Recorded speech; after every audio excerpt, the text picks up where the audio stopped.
আসসালামু আলাইকুম সবাইকে। হাজারি স্যারের এমসিকিউ বুস্টার কোর্সের প্রথম ক্লাসে তোমাদের সবাইকে স্বাগতম। আমি এই কোর্সের ক্লাস পরিমাণগত রসায়ন দিয়ে শুরু করতেছি। পরিমাণগত রসায়নের শুরুতেই আমরা পরিমাণগত রসায়নে যে সমস্ত হাজারি স্যারের বইয়ের শেষে এক্সারসাইজে কোশ্চেন আছে সব আমরা ধরে ধরে A to Z সলভ করার চেষ্টা করব। তুমি অবশ্যই হাজারি স্যারের বইটা বের করে নিয়ে সামনে বসবা এবং খাতা কলম নিয়ে বসবা। আমি ঠিক প্রত্যেকটা কোশ্চেন যেভাবে যেভাবে বেসিক সহ প্র্যাকটিস করাবো আমার সাথে সাথে বেসিক সহ এভাবেই প্র্যাকটিস করবা। তুমি যদি আমার সাথে সাথে ধরে ধরে এভাবে প্র্যাকটিস করতে পারো তাহলে আর কিচ্ছু লাগবে না। আমি ট্রাই করব এই টোটাল কোর্সে তোমার সাথে যখন যেটা সলভ করাবো তখন সেটার ক্ষেত্রে একটা স্পেশাল প্যাটার্ন মেইনটেইন করার। প্যাটার্নটা কি?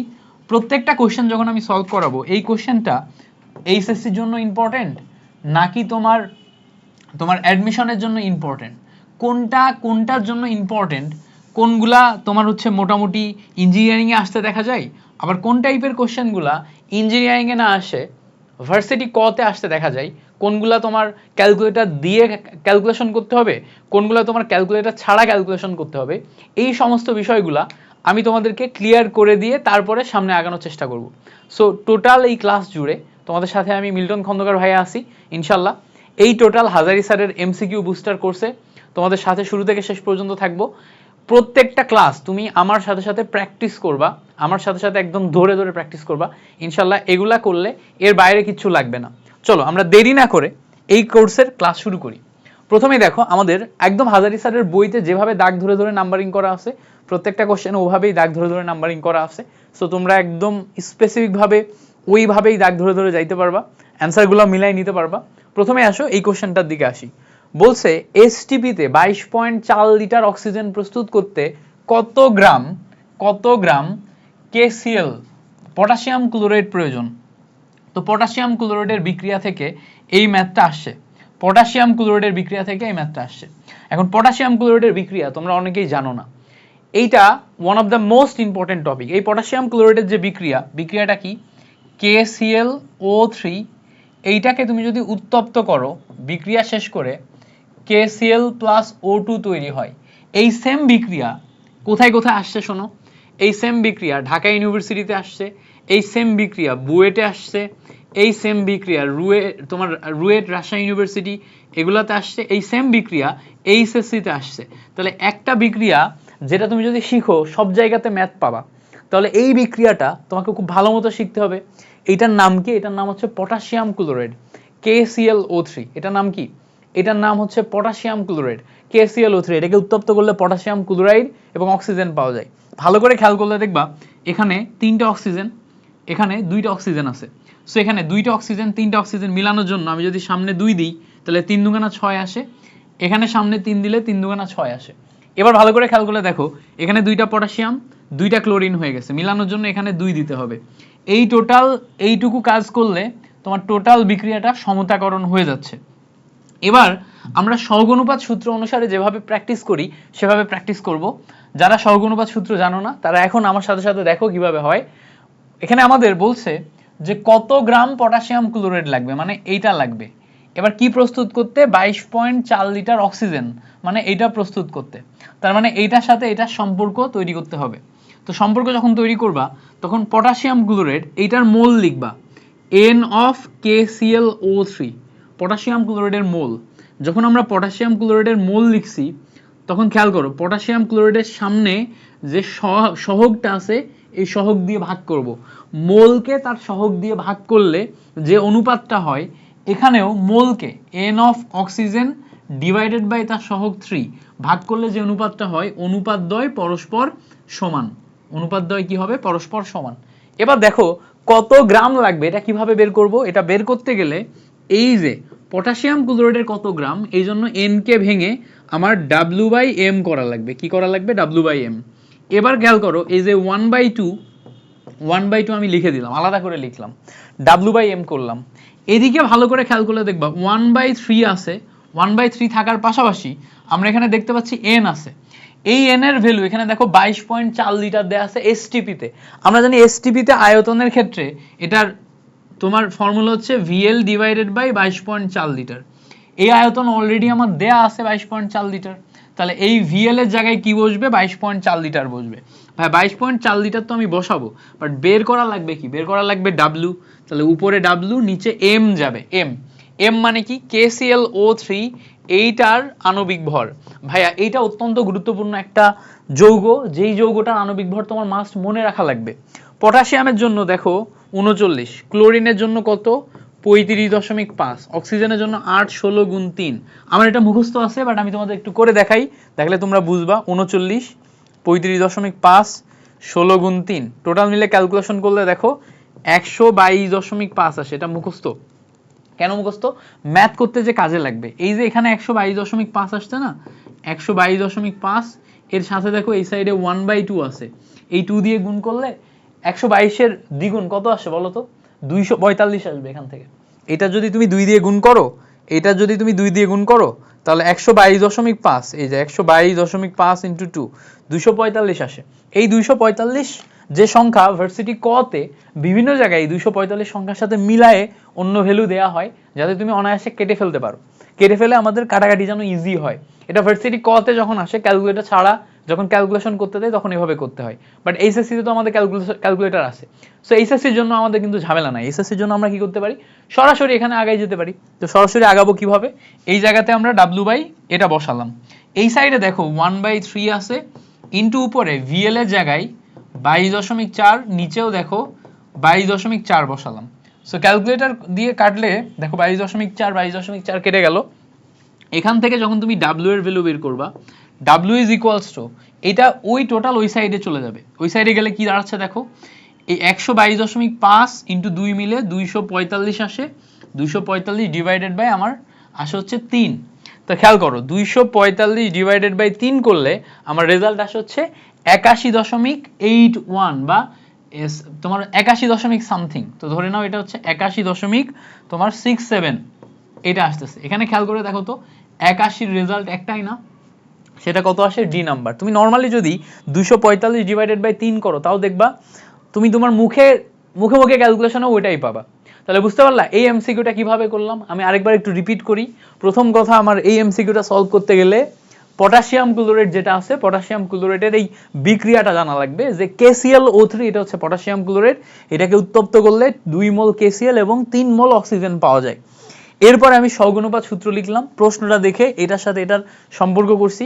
তাহলে n of KClO3 divided by 2, n of oxygen divided by 3, মাঝখানে সমান সমান লিখলাম। আচ্ছা, এবার খেয়াল করো, যেহেতু আমাদের কত গ্রাম পটাশিয়াম ক্লোরাইড চাইছে, তার মানে ভর চাইছে, ভর বের করার জন্য আমরা কি করব, আমরা W বাই M করব। এখানে খেয়াল করে দেখো W বাই M করছি, ওই সাইডে কি করছি, VL ডিভাইডেড বাই 22.4 লিটার করছি। কেন? কারণ এখানে আমাদের আয়তন দেয়া ছিল, আয়তন দেয়া থাকলে VL ডিভাইডেড বাই 22.4 লিটার এই ফর্মুলাতে যেতে হয়। এই ফর্মুলাতে যে দেখো আমরা করতে পারছি। এবার বাকিটা হচ্ছে আমরা ক্যালকুলেশন করে মিলাইছি। তো এটা গেল আমাদের প্রথম এমসিকিউ। আশা করি পারবো, তাই না? বুঝতে পারছো তো? এটা গেল আমাদের প্রথম এমসিকিউ। তাহলে প্রথম এমসিকিউ আমাদের ক্লিয়ার। অত্যন্ত গুরুত্বপূর্ণ, পটাশিয়াম ক্লোরাইড থেকে বিভিন্ন ভাবে এমসিকিউ আসে। এই এমসিকিউটা তুমি যদি বুঝে যাও, এই রিলেটেড যে কোনো এমসিকিউ তুমি পারবা। ওকে, এবার আসো আমরা একটু পরের এমসিকিউতে যাই। বলছে কি, এসটিপিতে 65 গ্রাম ওজোন গ্যাসের আয়তন কত? তো আমরা জানি এসটিপিতে আয়তন যখন বের করতে বলছে, তার মানে আমার ভর দেয়া আছে, ভর থেকে এসটিপিতে আয়তনে যাইতে হবে।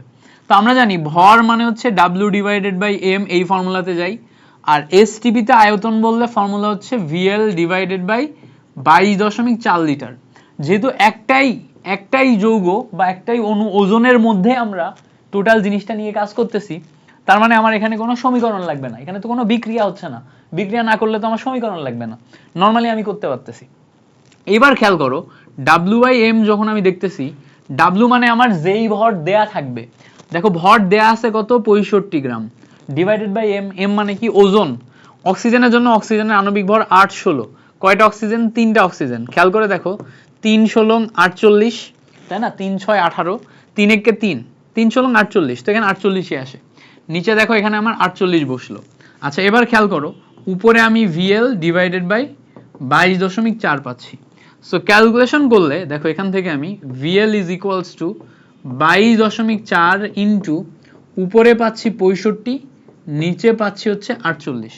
তাহলে ক্যালকুলেশন করলে কত পাবো, দেখো 22.4 ইন্টু 65 ডিভাইডেড বাই 48।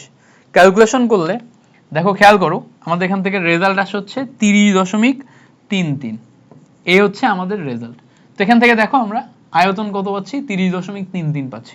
তাহলে বুঝতে পারলা ক্যালকুলেশন কিভাবে করতে হবে, একদম সিম্পল ক্যালকুলেশন।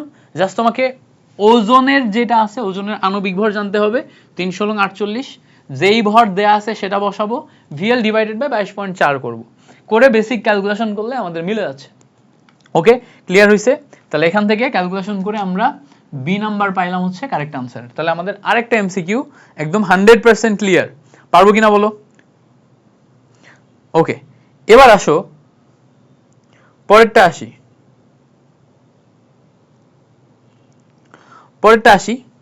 পরে আসো, এটা বলছে যে 50 গ্রাম ক্যালসিয়াম কার্বনেটের তাপীয় বিয়োজনে উৎপন্ন কার্বন ডাই অক্সাইডের ভর কত? উৎপন্ন কার্বন ডাই অক্সাইডের ভর জিজ্ঞেস করছে, কার্বন ডাই অক্সাইডের ভর। তো ভালো করে খেয়াল করলে দেখবা আমাদের কাছে ক্যালসিয়াম কার্বনেট এটা আছে। ক্যালসিয়াম কার্বনেট যেটা আছে এটাকে যদি আমি তাপ দিই, তাপ দিয়ে ভাঙলে আমার এখানে ক্যালসিয়াম অক্সাইড এবং কার্বন ডাই অক্সাইড তৈরি হয়।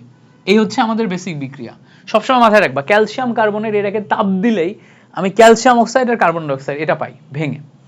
এবার এখানে তুমি যদি দেখো মোটামুটি পুরা বিক্রিয়াটা সমতাকৃত আছে। এখানে একটা ক্যালসিয়াম, তারপর এখানে একটা অক্সিজেন, দুইটা অক্সিজেন, তিনটা অক্সিজেন, কার্বন একটা, পুরাটা সমতাকৃত আছে, কিছু করা লাগছে না। এবার আমার এখানে বলছে 50 গ্রাম ক্যালসিয়াম কার্বনেট, মানে আমি ক্যালসিয়াম কার্বনেটের মোল নিব, এন অফ ক্যালসিয়াম কার্বনেট, সামনে সহগ আছে 1 লিখলাম। এবার এখানে আমার বলছে যে বিয়োজন করলে কার্বন ডাই অক্সাইডের ভর কত, তার মানে এই কার্বন ডাই অক্সাইডের ভর বের করা লাগবে, মানে N of carbon dioxide divided by 1। তাহলে আমি সহগ অনুপাত সূত্র কি করলাম, ক্যালসিয়াম কার্বনেটের সাথে কার্বন ডাই অক্সাইডের সম্পর্ক বের করলাম।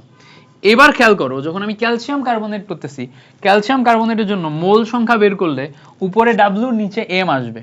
তো খেয়াল করো ডাব্লিউ এর ভ্যালু উপরে কত দেয়া আছে, 50 গ্রাম, নিচে এম। ক্যালসিয়াম কার্বনেটের আণবিক ভর কত, আণবিক ভর হচ্ছে 1000। এবার ভালো করে খেয়াল করলে দেখবা এই এন কে ভাঙলে ডাব্লিউ বাই এম পাওয়া যায়। উপরে ডাব্লিউ এটার ভ্যালু আমরা জানি না, কার্বন ডাই অক্সাইডের ভর এটা কি আমরা জানি না, নিচে এম। কার্বন ডাই অক্সাইডের জন্য আণবিক ভর কত, আণবিক ভর হচ্ছে 44। এখান থেকে কাটাকাটি করলে দেখো 50 দুগুণা 100, তাহলে দেখো ডাব্লিউ ইজ ইকুয়ালস টু আসে কত, 44 ডিভাইডেড বাই 2, মানে আমার রেজাল্ট আসে 22 গ্রাম। এইটা ভাইয়া আমার এইচএসসি প্লাস অ্যাডমিশন দুইটার জন্যই গুরুত্বপূর্ণ, 22 গ্রাম আসতেছে, বিকজ মুখে মুখে খুব ইজিলি ক্যালকুলেশন মিলে যায়। যারা সামনে জিএসটি এক্সাম দিবা বা অন্য কোথাও এক্সাম দিবা, ভার্সিটি কতে পরীক্ষা দিবা, ঢাকা ইউনিভার্সিটি, জাহাঙ্গীরনগর, বিভিন্ন টাইপের ইউনিভার্সিটি যেগুলো আছে, চিটাগং থেকে শুরু করে রাজশাহী, প্রত্যেকটার জন্য ইম্পর্টেন্ট এই টাইপের, জাস্ট ভ্যালুতে হালকা পাতলা পরিবর্তন করে দিতে পারে। যেমন ধরো এখানে 50 গ্রামের জায়গায় 25 গ্রাম দিয়ে দিতে পারে, বুঝতে পারছো, 12.5 গ্রাম দিয়ে দিতে পারে। দিয়ে দিলে তোমার ওই জায়গার রেজাল্ট পরিবর্তন হবে হালকা পাতলা, যেই পরিমাণ পরিবর্তন হবে তার উপর ডিপেন্ড করে আমার এমসিকিউ দাগাতে হবে, বুঝতে পারছো। বাট খুব ইম্পর্টেন্ট একটা ম্যাথ, কেমনে করতে হবে বুঝতে পারলাম তো। এভাবে আমরা এই ম্যাথে সলিউশন করি। আচ্ছা এবার আসো পরেরটা দেখি। বলছে এসএটিপিতে গ্যাসের মোলার আয়তন কত, এটা একটা মুখস্থ ইনফরমেশন।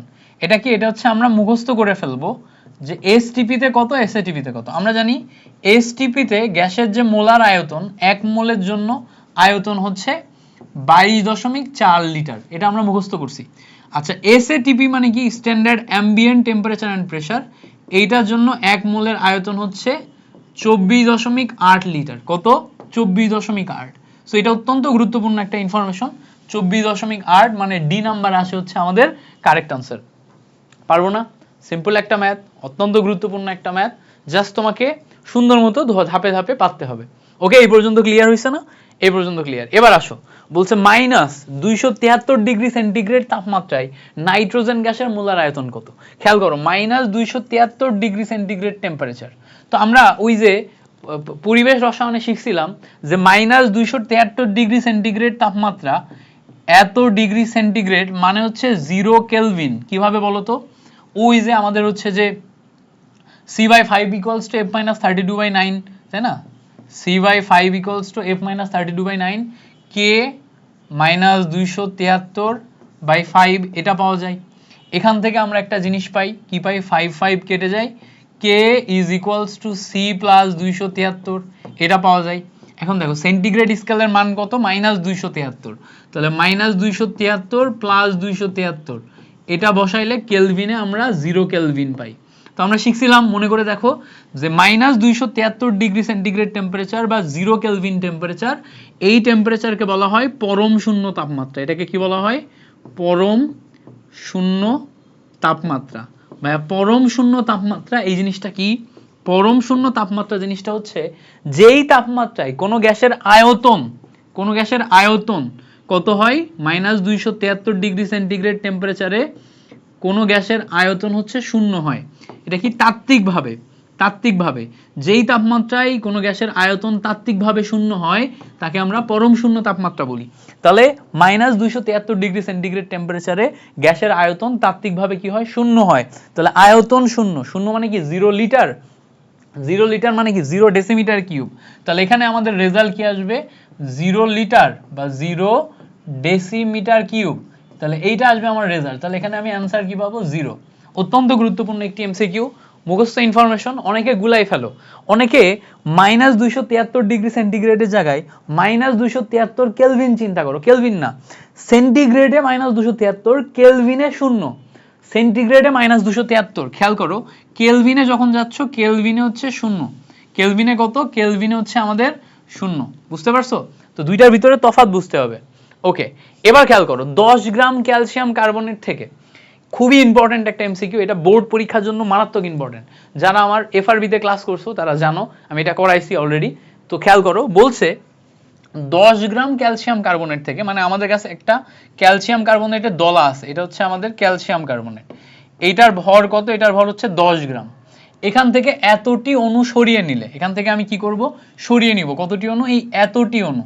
এতটি অণু যদি আমি সরিয়ে নিই, এইটুকু পরিমাণ সরিয়ে নিই, তাহলে কতটুকু পরিমাণ আমার অবশিষ্ট থাকবে সেটা। এখন কতটুকু সরাচ্ছি সেটা সংখ্যা দেয়া আছে, বাট এটা তো ভর, তাহলে এই সংখ্যা থেকে ভরে কনভার্ট করতে হবে। দেখো সংখ্যাটা কত? সংখ্যাটা হচ্ছে 2 × 10⁻21। কত দেয়া আছে দেখো? 2 × 10⁻21। কি পরিমাণ ক্যালসিয়াম কার্বনেট অবশিষ্ট থাকবে? কি পরিমাণ ক্যালসিয়াম কার্বনেট কি থাকবে? অবশিষ্ট থাকবে। এবার দেখো, এই সংখ্যাটাকে আমরা যদি ভরে কনভার্ট করতে চাই, কিভাবে কনভার্ট করব? দেখো আমাদের কাছে আমরা জানি W/m = N/NA, এটা হচ্ছে আমাদের ফর্মুলা। এবার দেখো সংখ্যা, দেখো আমাদের যেই সংখ্যা দেয়া থাকবে সেটা উপরে বসবে। সংখ্যা দেয়া আছে কত? 2 × 10⁻21 ডিভাইডেড বাই অ্যাভোগাড্রো সংখ্যা 6 × 10⁻23 ইজ ইকুয়ালস টু, দেখো W/m, তো উপরে আমার W, নিচে হচ্ছে m। m মানে কি? m মানে ক্যালসিয়াম কার্বনেট। ক্যালসিয়াম কার্বনেটের আণবিক ভর, ক্যালসিয়াম কার্বনেটের আণবিক ভর কত? ক্যালসিয়াম কার্বনেটের আণবিক ভর হচ্ছে 100। এবার তুমি এখানে ক্যালকুলেশন করো, এই 10⁻21 10⁻23 এটাকে ক্যালকুলেশন করলে, 10⁻21 এর সাথে ক্যালকুলেশন করলে তোমরা দেখো থাকবে হচ্ছে কি 10⁻2, এটা থাকবে। এইটার সাথে এটা ক্যালকুলেশন করো, দেখো 3 দুগুণা 6 আসে। আচ্ছা, এই পর্যন্ত ক্লিয়ার করতে পারছি? এই পর্যন্ত ক্লিয়ার হইলে ভালো করে খেয়াল করলে দেখবা যে W = আলটিমেটলি উপরে আমার 100 আসে, নিচে আমার এই জায়গায় দেখো 100 আসে, 100 আসে না, 22 23 100 আসে, আর এখানে দেখো 1/3 পাওয়া যায়, 1/3 পাওয়া যায়। তার মানে এটার সাথে এটা কাটাকাটি গেল, তাহলে 1/3 মানে 0.33 এটা আসবে, তাই না? 0.33 এটা আসবে। আচ্ছা, 0.33 গ্রাম, এত গ্রাম আমরা সরাই নিচ্ছি। এখন আমাদের ছিল 10 গ্রাম, 10 গ্রাম থেকে যদি 0.33 গ্রাম সরাই নেওয়া হয়, তখন আমাদের অবশিষ্ট গ্রাম কতটুকু থাকে? এটা বাদ দাও, বাদ দিলেই পাবা। সিম্পল জিনিস, দেখো 10 গ্রাম থেকে 0.33 গ্রাম সরায় নাও, নিলে পাবা হচ্ছে 9.67 গ্রাম, তাই না? 9.67 গ্রাম। তো 9.67 গ্রাম পাওয়া মানে হচ্ছে আমার এখানে এইটা আসে হচ্ছে কারেক্ট আনসার, 9.669 গ্রাম, এটা আসে কত? Correct answer. এখানে আমাদের দেয়া আছে কত? দেয়া আছে হচ্ছে 9.996 আনসার, এটা হচ্ছে ভুল হচ্ছে, এইটা হচ্ছে আমার কারেক্ট আনসার আসে। তাহলে বুঝতে পারলাম কি করছি আমরা? আচ্ছা, 10 গ্রাম থেকে আমি এতটি অণু সরিয়ে নিলে কি পরিমাণ অবশিষ্ট থাকবে সেটা আমরা এখানে পাচ্ছি। ক্লিয়ার করতে পারছি? ওকে, ক্লিয়ার হইলে এই হচ্ছে আমাদের বেসিক কাহিনী। ওকে, উপরে 2 ডিভাইডেড বাই নিচে 6, সো ক্যালকুলেশন করলে 0.33, 10 - 0.33, সো 9.67। তাহলে বি নাম্বার আসতেছে হচ্ছে আমাদের কারেক্ট আনসার। এই কোশ্চেনের আনসার কি? এই কোশ্চেনের আনসার হচ্ছে আমাদের বি নাম্বার। ওকে, বি নাম্বার গেল। এবার আসো, 1 মিলিমোল সালফিউরিক অ্যাসিডের ভর কত? খেয়াল করো, মিলিমোল ভর বের করতে বলছে। যখনই আমার ভর বের করতে বলবে, ভর বের করতে বলা মানে W ডিভাইডেড বাই M, এর সাথে সম্পর্ক কার? মোলের সম্পর্ক, মানে আমার এখানে N দেয়া লাগবে। এবার মোল যেটা, এটা আবার নর্মাল মোল না, 1 মিলিমোল মানে M মোল। এখন দেখো মিলি মানে হচ্ছে 10 to the power -3, 10 to the পাওয়ার -3 মোল আসে। 1 মিলিমোল মানে কি? 1 মিলিমোল মানে হচ্ছে 10 টু দি পাওয়ার -3 মোল। এটার ভর বের করতে বলছে। তো খেয়াল করো, যখনই আমি ভর বের করতে যাব তখন W is equals to N into M পাবো। এবার খেয়াল করো, এই যে N, N মানে কত? মিলিমোল। মিলিমোল মানে কি? 10 টু দি পাওয়ার -3। এবার খেয়াল করো M, M মানে কি? আণবিক ভর। আণবিক ভর কিসের? সালফিউরিক অ্যাসিডের। সালফিউরিক অ্যাসিডের আণবিক ভর কত? 98। তো 98 ডিভাইডেড বাই 1000 মানে কি? 0.098 গ্রাম। কত আসছে? 0.098 গ্রাম। তো এখানে আমি ডি নাম্বার পাচ্ছি হচ্ছে কারেক্ট আনসার। কারেক্ট আনসার কত? 0.098 গ্রাম। ওকে, ক্লিয়ার করতে পারছি এই পর্যন্ত? এই হচ্ছে আমাদের কাহিনী। এটা খুবই গুরুত্বপূর্ণ একটা কোশ্চেন, শর্ট কোশ্চেন, বাট আসার চান্স অনেক বেশি, প্রচুর পরিমাণে ইম্পর্টেন্ট। এরকম টাইপের শর্ট ব্রেনস্টর্মিং টাইপের কোশ্চেন প্রচুর আসতে দেখা যায়, প্রচুর আসতে দেখা যায়। সো মিলিমোল মানে হচ্ছে 0.098 গ্রাম। ওকে, তাহলে আশা করি পুরা ব্যাপারটা ক্লিয়ার করতে পারছি। পারবা কিনা বলো? ওকে, গ্রেট।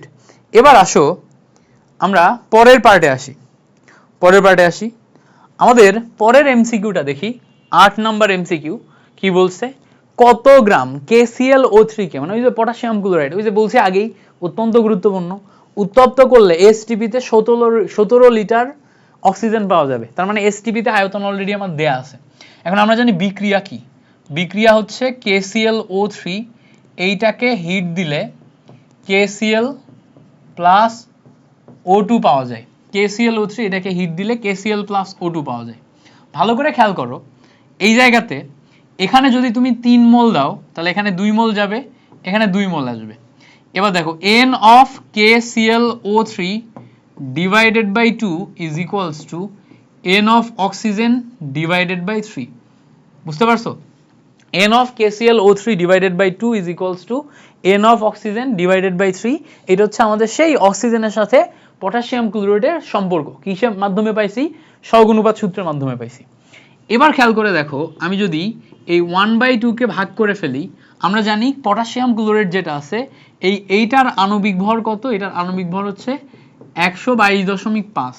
সো নিচে আমি আণবিক ভরে আসলে 122.5 এটা বসাবো, উপরে আমি W বসাবো। এখন কি W এর ভ্যালু তো আমার বের করা লাগবে, তাহলে আমি W লিখলাম। এই জায়গাতে দেখো 1/3 আমি আলাদা করে নিলে অক্সিজেনের এসটিপি তে আয়তন উপরে VL, নিচে 22.4 লিটার। সো নিচে তুমি বসাইলা 22.4 লিটার। দেখো VL মানে হচ্ছে যে আয়তন দেয়া থাকবে, সে আয়তন কত? 17 লিটার। তার মানে উপরে তুমি কত বসাবা? 17 লিটার। এই পর্যন্ত ক্লিয়ার? এখান থেকে এখন আমাদের W এর ভ্যালু বের করা লাগবে। তো এখান থেকে আমি সরাসরি W এর ভ্যালু কত পাচ্ছি? এই দুইটা গুণ করলে 245 পাওয়া যায়। 245, 17, নিচে হচ্ছে 3, এখানে দেখো 22.4 লিটার। সো এইটা এখন তুমি ক্যালকুলেশন করলে 22.4 লিটার পাবা। তাহলে 245, 17 ডিভাইডেড বাই 3 ইন্টু 22.4। সো এই টোটালটা ক্যালকুলেশন করলে এখান থেকে রেজাল্ট আসবে তোমার 61.97 গ্রাম। কত আসবে? 61.97 গ্রাম। তো 61.97 গ্রামের কাছাকাছি কেউ আছে? উত্তর হচ্ছে 61.97 মানেই তো 62। তার মানে বি নাম্বার আসে হচ্ছে আমাদের কারেক্ট আনসার। বুঝতে পারছো? পারবা কিনা বলো? সিম্পল ম্যাথ না? মজার না? দেখো এই রিলেটেড এই টপিক থেকে তুমি হিউজ পরিমাণ কোশ্চেন পাবা ভাই, বিশ্বাস করো, এই টপিক থেকে তুমি হিউজ পরিমাণ কোশ্চেন পাবা। হিউজ মানে হিউজ, এটা তোমাকে আমি বলে বুঝাইতে পারবো না বা বলে শেষ করতে পারবো না কি পরিমাণ প্রশ্ন এই একটা টপিক থেকে আসে। এই একটা টপিক থেকে কি পরিমাণ প্রশ্ন আসে এটা আমি তোমাকে বলে শেষ করতে পারবো না। সো এইটা তোমাকে মাস্ট শিখে ফেলতে হবে। এই বিক্রিয়াটা তোমাকে মাস্ট শিখে ফেলতে হবে, আণবিক ভর সহ। অনেকে কি করে, বিক্রিয়াটা আমার সাথে সাথে সিস্টেম তো শিখে ফেলছে, বাট এই আণবিক ভর অনেকে মনে রাখতে পারবে না। আণবিক ভর মনে না রাখতে পারলে তুমি পরীক্ষার হলে তো পারবা না। এই যে 122.5 বললাম। এটা যদি তোমার মনে না থাকে তাহলে তুমি পরীক্ষার হলে তো পারবা না। সো পরীক্ষার হলে পারার জন্য এটা দরকার।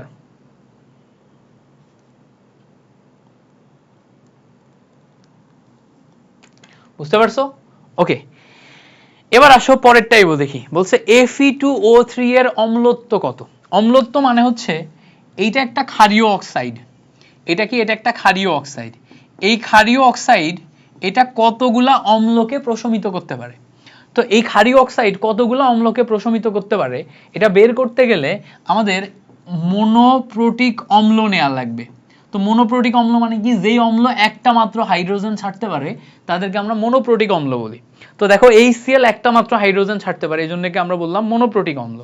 এই মনোপ্রোটিক অম্লের সাথে যখন আমি বিক্রিয়া করাচ্ছি তখন বিক্রিয়া করে আমি দেখতে পাচ্ছি এই জায়গাতে, ভালো করে খেয়াল করলে দেখবা, অক্সিজেনের জারণ মান 2। তাহলে এখানে অক্সিজেনের জারণ মান 2 মানে হচ্ছে 3টা অক্সিজেন আছে, এখানে আমার জারণ মান আসে হচ্ছে -6। তার মানে আমার আয়রনের জারণ মান কত হইতে হবে? +6 হইতে হবে, তাহলে টোটাল মিলে 0। তাহলে আয়রনের জারণ মান +3, তাহলে কি দুইটা আয়রন +6 আসে। তার মানে আয়রনের জারণ মান কত? +3। +3 হওয়া মানে হচ্ছে এই 3টা ক্লোরিনকে প্রতিস্থাপন করে। এই আয়রন এখান থেকে কয়টা ক্লোরিন নিবে? 3টা ক্লোরিন নিবে, তাহলে FeCl3 তৈরি করবে। আচ্ছা, FeCl3 তৈরি করলো, ভালো করে খেয়াল করলে দেখো এখানে আয়রন কয়টা? এখানে আয়রন হচ্ছে 2টা। এখানে আয়রন কয়টা পাইছি? এখানে আয়রন পাইছি 1টা। তার মানে এখানে আমার 2 দেওয়া লাগবে, দিলাম 2 দিলে ভালো করে খেয়াল করলে দেখবা ক্লোরিন হয়ে যায় 3 দুগুণা 6টা। বাট এখানে আমার ক্লোরিন কয়টা আছে? ক্লোরিন আছে 1টা। তার মানে এখানে 6টা ক্লোরিন পাইতে গেলে এখানে আমার 6 দেওয়া লাগবে। তার মানে দেখো Fe2O3 6 মোল HCl কে প্রশমিত করতে পারে। কয় মোলকে পারে? 6 মোল HCl কে প্রশমিত করতে পারে। এই জন্য আমরা বলবো Fe2O3 যে অক্সাইডটা আছে এই অক্সাইডের অম্লত্ব কত? 6 মোল অম্লকে প্রশমিত করতে পারায় এর অম্লত্ব হচ্ছে 6। বুঝতে পারছো? ক্লিয়ার করতে পারছি? অত্যন্ত গুরুত্বপূর্ণ একটা এমসিকিউ, মাস্ট মাথায় রাখতে হবে। এটা অনেক গুরুত্বপূর্ণ, পরীক্ষায় বারবার আসে। ওকে, পারবা না? আরে তোমরা আমার স্টুডেন্ট না, তোমরা অবশ্যই পারবা। একবার শিখে ফেলবা, বারবার প্র্যাকটিস করবা, একবার শিখে ফেলবা, বারবার প্র্যাকটিস করবা, ইজিলি পারবা। ওকে, গ্রেট। এবার আসো পরেরটা দেখি। বলছে 5 গ্রাম কার্বন ডাইঅক্সাইডে অণু সংখ্যা কত? তো খেয়াল করো, কার্বন ডাইঅক্সাইড নিজে অণু, এখান থেকে তুমি যেটা বের করবা সেটাও অণুই প্রকাশ করে। তাহলে কার্বন ডাইঅক্সাইড নিজে অণু, এখান থেকে ক্যালকুলেশন করে তুমি অণুই পাবা। অণুটা কিভাবে পাবা? খেয়াল করো, আমরা দেখতে পাচ্ছি এখানে ভর দেয়া আছে, ভর হচ্ছে W/M। এবার খেয়াল করো এখানে সংখ্যা চাচ্ছে, কিসের সংখ্যা? অণুর সংখ্যা। অণুর সংখ্যা মানে হচ্ছে N/Na। তাহলে দেখো W/M, এখানে পাচ্ছি কি N/Na। তাহলে অণুর সংখ্যা মানে আমি এই n এর ভ্যালু বের করতে চাচ্ছি। তাই এই n এর ভ্যালু বের করতে গেলে ভালো করে খেয়াল করো, W এর ভ্যালু দেখো আমার 5 গ্রাম দেয়া আছে, /M মানে কার্বন ডাইঅক্সাইডের আণবিক ভর যেটা হচ্ছে 44, নিচে বসবে আমার 44, আর গুণ করলে 6 × 10⁻23 = n। বুঝতে পারছো? তাহলে এখান থেকে ক্যালকুলেশন করলে দেখো, এখান থেকে ক্যালকুলেশন করলে তুমি অণুর সংখ্যা পাচ্ছ। এই অণুর সংখ্যা এখন জাস্ট তুমি ক্যালকুলেটর ব্যবহার করে ঠাস করে বের করে ফেলতে পারবা। কি করবা? উপরে লিখবা 5, নিচে লিখবা 44, ইনটু ক্যালকুলেশন করবা 6 × 10⁻23। ক্যালকুলেশন করলে এখান থেকে তোমার রেজাল্ট আসবে হচ্ছে n = 6.81 × 10⁻22। এইটা আসলো দেখো তোমার অণুর সংখ্যা। বুঝতে পারছো? এইটা আসলো কি? এইটা আসলো তোমার অণুর সংখ্যা। একদম সিম্পল ম্যাথ না, একদম simple math, just calculation, basic calculation করলে তুমি পেরে যাচ্ছ। ওকে, পরেরটা আসো। পরে বলছে কোনটি milk of lime? Milk of lime মানে হচ্ছে, মিল্ক অফ লাইমের সংকেত হচ্ছে ক্যালসিয়াম হাইড্রোক্সাইড, এটাকে বলে চুনের পানি। মিল্ক অফ লাইম মানে কি? মিল্ক অফ লাইম মানে হচ্ছে চুনের পানি। ঠিক আছে, চুনের পানি। সো চুনের পানি হচ্ছে ক্যালসিয়াম হাইড্রোক্সাইডের সাথে, তুমি দেখো মিল্ক অফ লাইম মানে হচ্ছে চুনের পানি, ক্যালসিয়াম হাইড্রোক্সাইড যেটা আছে এইটার সাথে পানি যোগ করলে সেটা হচ্ছে চুনের পানি হয়ে যায়। তো ক্যালসিয়াম হাইড্রোক্সাইডের সাথে পানি যুক্ত অবস্থায় ক্যালসিয়াম হাইড্রোক্সাইড যেটা, এটাকে বলে মিল্ক অফ লাইম। ঠিক আছে, চুনের পানি, এটা ভালো করে মনে রাখবা। মিল্ক অফ লাইম এটা সংকেত, সংকেত জিজ্ঞেস করলে ক্যালসিয়াম হাইড্রোক্সাইড প্লাস পানি, ক্যালসিয়াম হাইড্রোক্সাইড প্লাস পানি, এটাকে বলে চুনের পানি। ওকে, এটা কি? এটা হচ্ছে ক্যালসিয়াম কার্বনেট, চুনা পাথর। ঠিক আছে, এটা কি? এটা হচ্ছে চুনা পাথর। ক্যালসিয়াম কার্বনেট কি?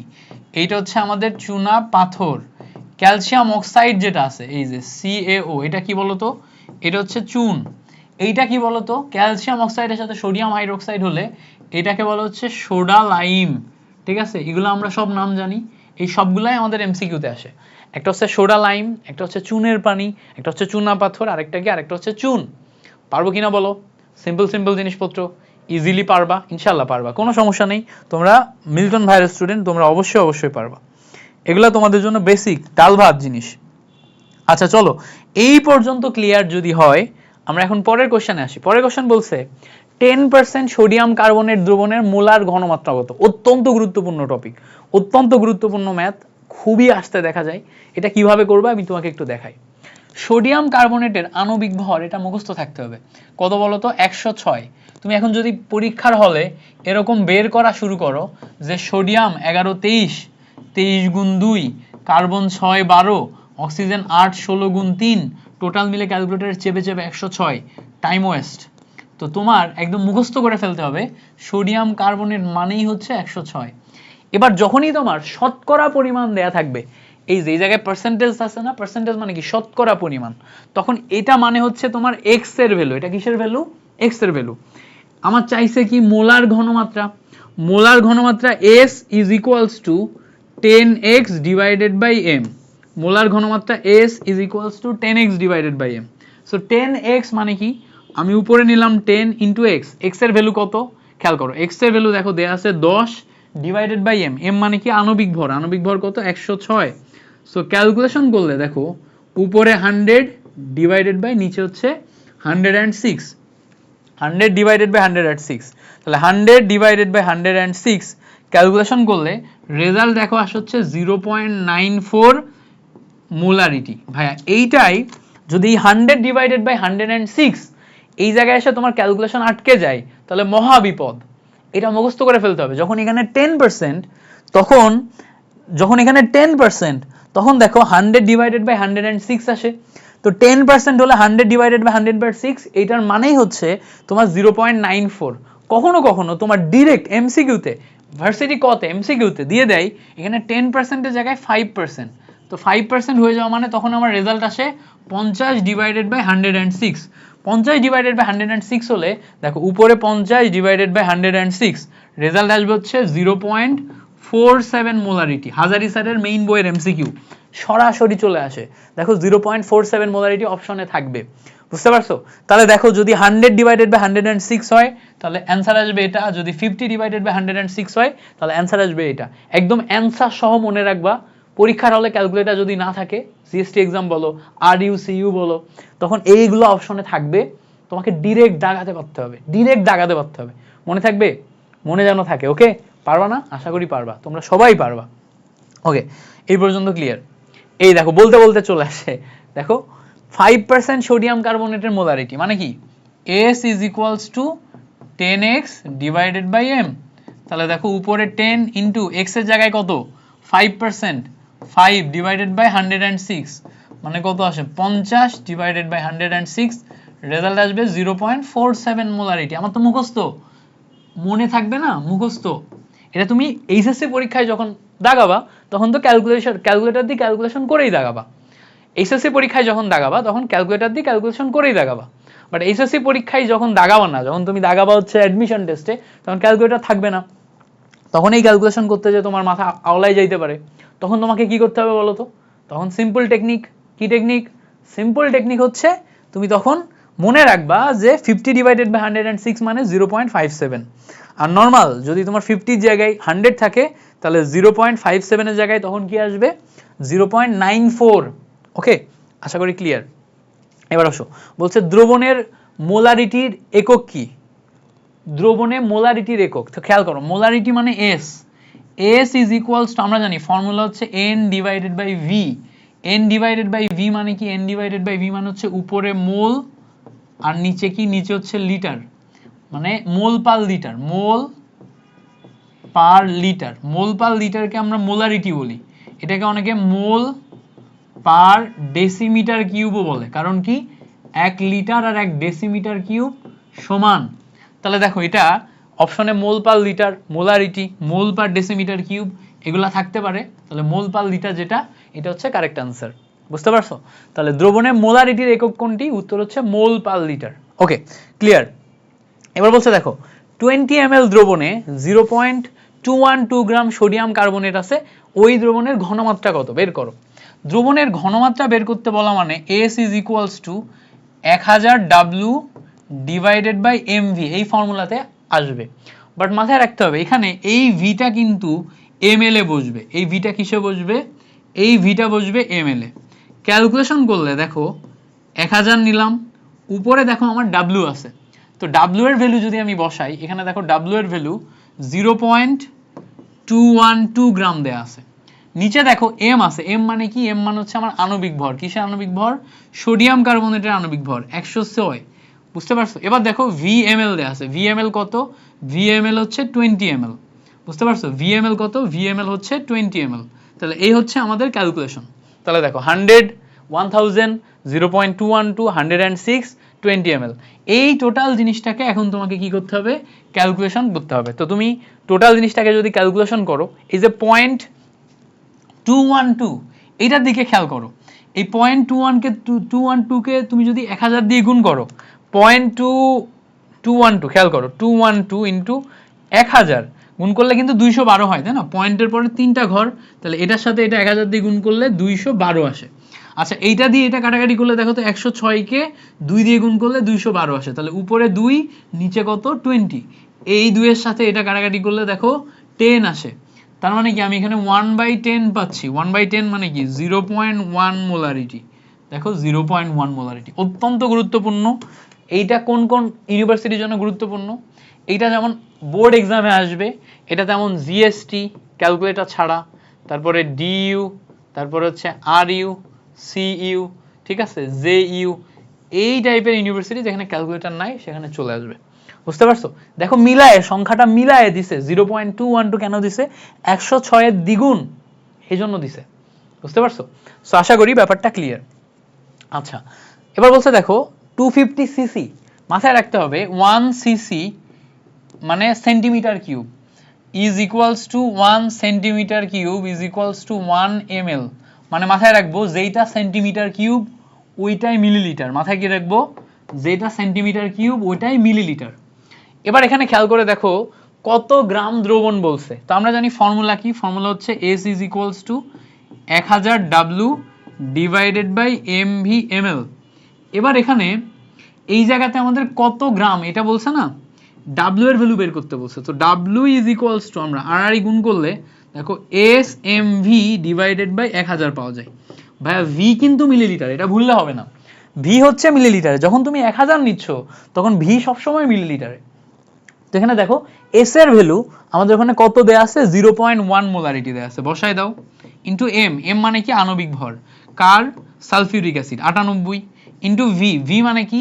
V মানে হচ্ছে আয়তন। আয়তন দেখো 250 ml দেয়া আছে, ডিভাইডেড বাই নিচে আছে হচ্ছে আমার 1000।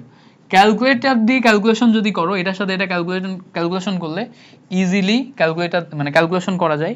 কত আসে দেখো? 250 1000কে ভাগ করলে 4 আসে। আচ্ছা, 4 আসলো। এইটার সাথে এটা কাটাকাটি করলে দেখো 49 দুগুণ 98, এখানে আসে হচ্ছে 2। আরো ভালো করে ক্যালকুলেশন করলে দেখো এখানে কত আসে?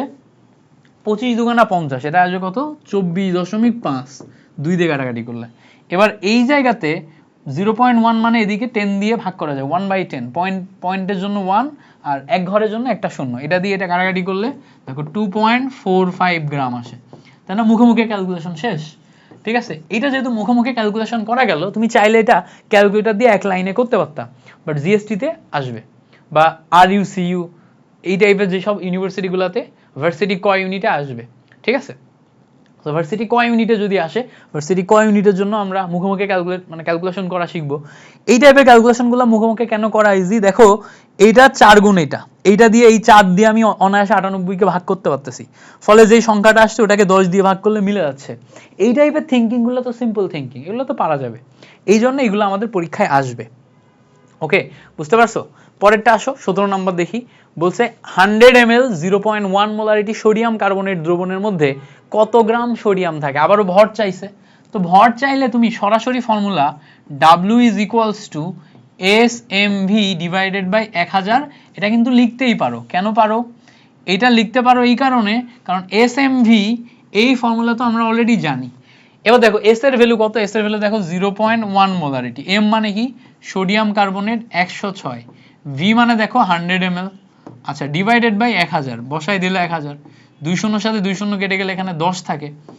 এবার ভালো করে খেয়াল করলে দেখো এই 10 দিয়ে এটাকে কাটলে 10.6 পাওয়া যায়, এই পয়েন্ট তুলে দিলে নিচে একটা 10, এটার সাথে এটা কাটলে 1.06 পাওয়া যায়। তাহলে দেখো এখান থেকে আমরা ভ্যালু পাচ্ছি হচ্ছে 1.06 গ্রাম। কত আসছে? 1.06 গ্রাম। তুমি চাইলে এটা সরাসরি ক্যালকুলেটর দিয়ে করতে পারো, অথবা তুমি এটা মুখোমুখি করতে পারো। মুখোমুখি কেন? অ্যাডমিশনে মুখোমুখি লাগবে, আর ক্যালকুলেটর দিয়ে এইচএসসি তে করতে পারবা, সরাসরি ক্যালকুলেটর দিয়ে করতে পারতা। এই রকম এমসিকিউই আসবে, হাজারি স্যারের মেইন বইতে আছে, এগুলাই তুমি পরীক্ষায় পাবা। জাস্ট সলভ কিভাবে করতে হয় এটা তোমাকে জানতে হবে। আচ্ছা, পরেরটা আসি। পরে বলছে দেখো 5% সোডিয়াম হাইড্রোক্সাইড 1000 ml দ্রবণে কত গ্রাম সোডিয়াম হাইড্রোক্সাইড আছে? কত গ্রাম আছে, বুঝতে পারছো?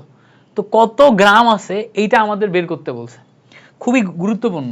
প্রথমে দেখো এখানে আমার 5% আছে, আর এখানে বলছে 1000 ml দ্রবণে। খুবই গুরুত্বপূর্ণ একটা কথা, 5%, এটার মানে কি? এটার মানে হচ্ছে W/V%, W/V%, তাই না? W/V% মানে কি? উপরে 5, নিচে হচ্ছে 100, তার মানে হচ্ছে 100 ml দ্রবণে কতটুকু আছে? আছে হচ্ছে আমার 5 গ্রাম। তাহলে আমার 1 ml দ্রবণে কতটুকু হবে? 5 ডিভাইডেড বাই 100। তাহলে আমার 1000 ml দ্রবণ যদি আমি নিই, তার মধ্যে কতটুকু হবে? 5, উপরে যাবে 1000, নিচে যাবে কত? 100। 2 শূন্যর সাথে 2 শূন্য কাটলো, কাটলে দেখো এখানে আমরা 50 গ্রাম পাই। কত গ্রাম পাই? 50 গ্রাম পাই। এই হচ্ছে আমাদের কারেক্ট আনসার। আমাদের এখানে বলছে 5% সোডিয়াম হাইড্রোক্সাইড দ্রবণে 1000 ml দ্রবণে কত গ্রাম সোডিয়াম হাইড্রোক্সাইড আছে। কত গ্রাম সোডিয়াম হাইড্রোক্সাইড আছে এটা যখনই আমি বের করতে যাব, তখন আমি এখানে 50 গ্রাম পাবো। এটা আমার খেয়াল করার বিষয় কি, 5% মানে হচ্ছে 100 ml এ 5 গ্রাম, 5% মানে হচ্ছে আমার 100 ml এ 5 গ্রাম। তো আমি 100 ml কে যদি 1000 ml করি, তখন আমার 10 গুণ, তাহলে 5 গ্রামের 10 গুণ কত? 50 গ্রাম। তুমি নর্মালি থিঙ্ক করতে পারো, আবার বেসিক ফর্মুলা ওয়াইজও থিঙ্ক করতে পারো, তোমার ইচ্ছা। তোমার জন্য যেভাবে চিন্তা করতে ইজি হয় তুমি সেভাবেই চিন্তা করবা, কোনো সমস্যা নেই। তোমার জন্য যেভাবে চিন্তা করতে ইজি হয় তুমি সেভাবে চিন্তা করবা। ওকে, ক্লিয়ার? এই পর্যন্ত ক্লিয়ার হলে আসো এটাই আসি। 1.89 গ্রাম নাইট্রিক অ্যাসিডের 200 ml দ্রবণে আছে, দ্রবণের মোলারিটি কত? এই দ্রবণের মোলারিটি কত সেটা জিজ্ঞেস করছে। 1.89 গ্রাম নাইট্রিক অ্যাসিড দ্রবণে 200 ml দ্রবণে আছে, দ্রবণের মোলারিটি কত এটা জিজ্ঞেস করছে। তো দ্রবণের মোলারিটি যখন জিজ্ঞেস করবে, মোলারিটি মানে হচ্ছে এস এর ভ্যালু জিজ্ঞেস করছে। S is equals to 1000 W divided by MV ml, এটা। এবার খেয়াল করো পরের লাইনে আমরা লিখতে পারি, এখানে ধরো 1000 নিলাম ইন্টু ডাব্লিউ, ডাব্লিউ এর ভ্যালু কত দেখো? 1.89 ডিভাইডেড বাই এম, এম এর ভ্যালু মানে হচ্ছে নাইট্রিক অ্যাসিড, HNO3, নাইট্রিক অ্যাসিডের ভ্যালু। নাইট্রিক অ্যাসিড মানে আনইউজুয়াল একটা তোমার ইয়া দিছে, তাহলে এটা আমরা বের করি। দেখো হাইড্রোজেনে 1, নাইট্রোজেনে কত? নাইট্রোজেনে তোমার 7, 14, অক্সিজেন 8, 16, 3, 16 আসে হচ্ছে আমার 48। ক্যালকুলেশন করো, 8 আর 4 12, আর 1 13 আসে, তাই না?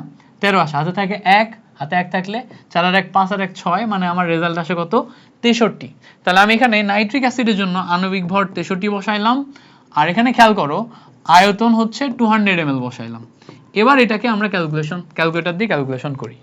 1000 into 1.89 divided by 63 into 200, calculation করলে দেখো 0.15 মোলারিটি আসে, 0.15 মোলারিটি আসে।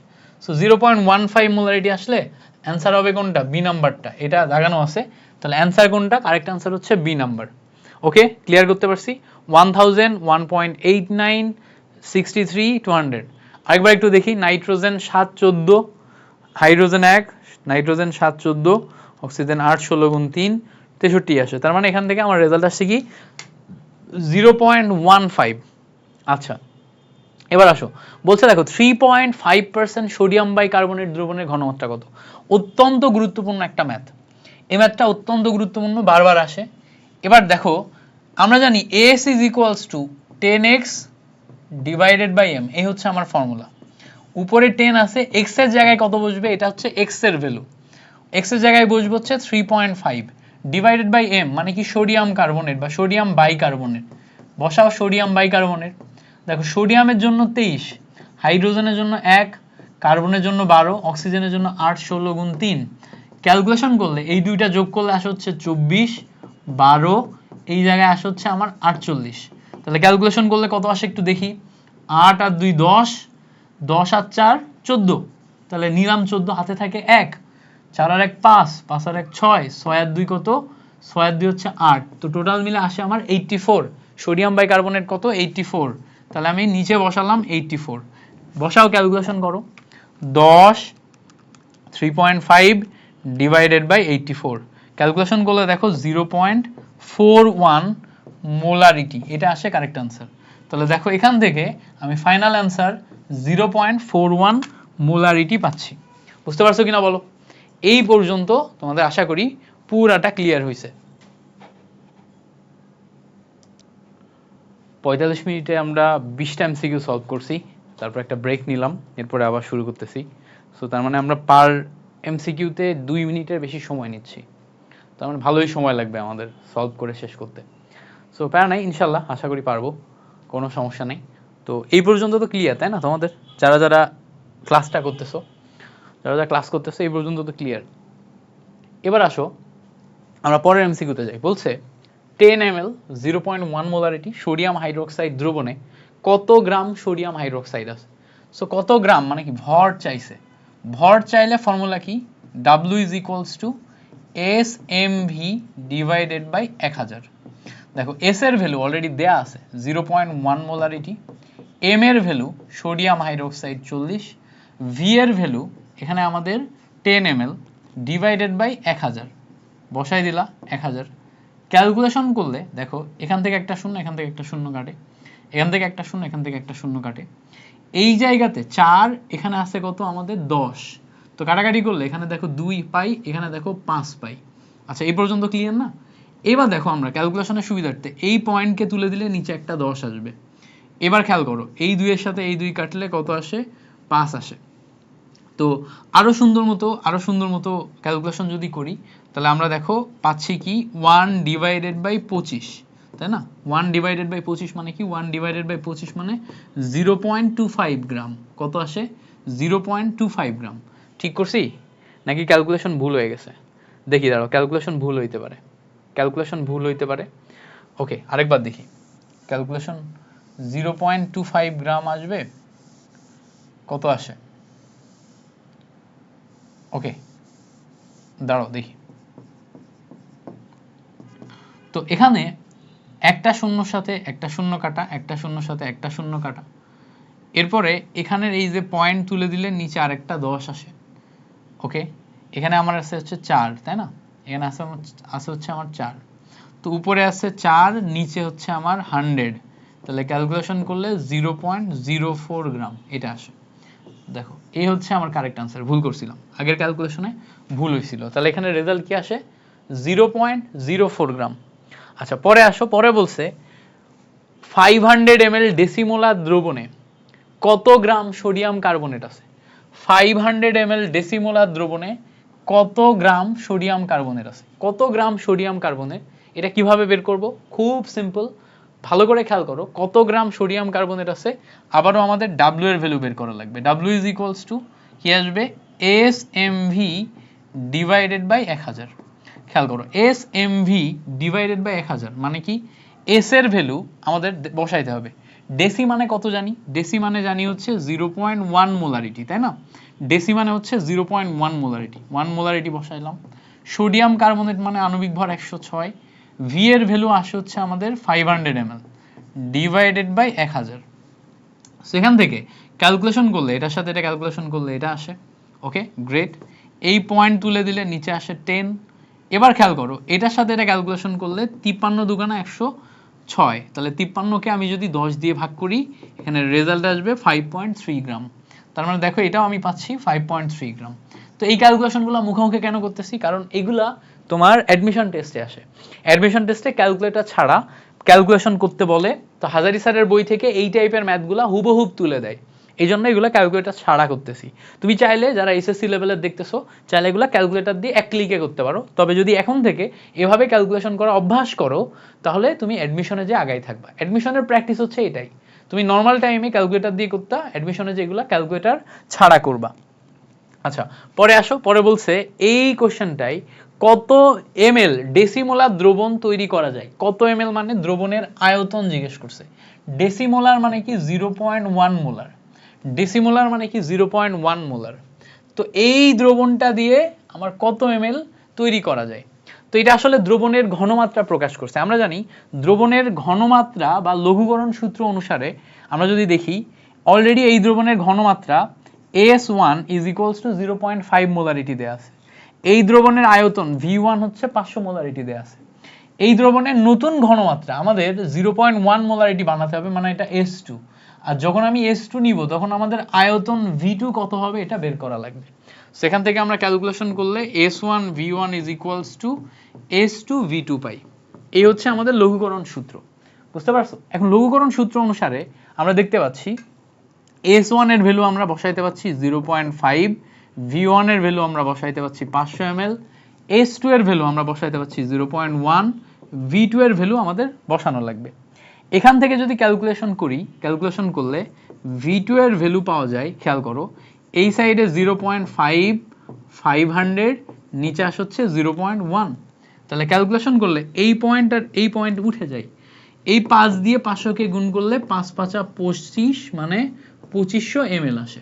সেখান থেকে আমরা নতুন যেই ঘনমাত্রা, নতুন যে আয়তন, সেই আয়তন পাই হচ্ছে 2500 ml।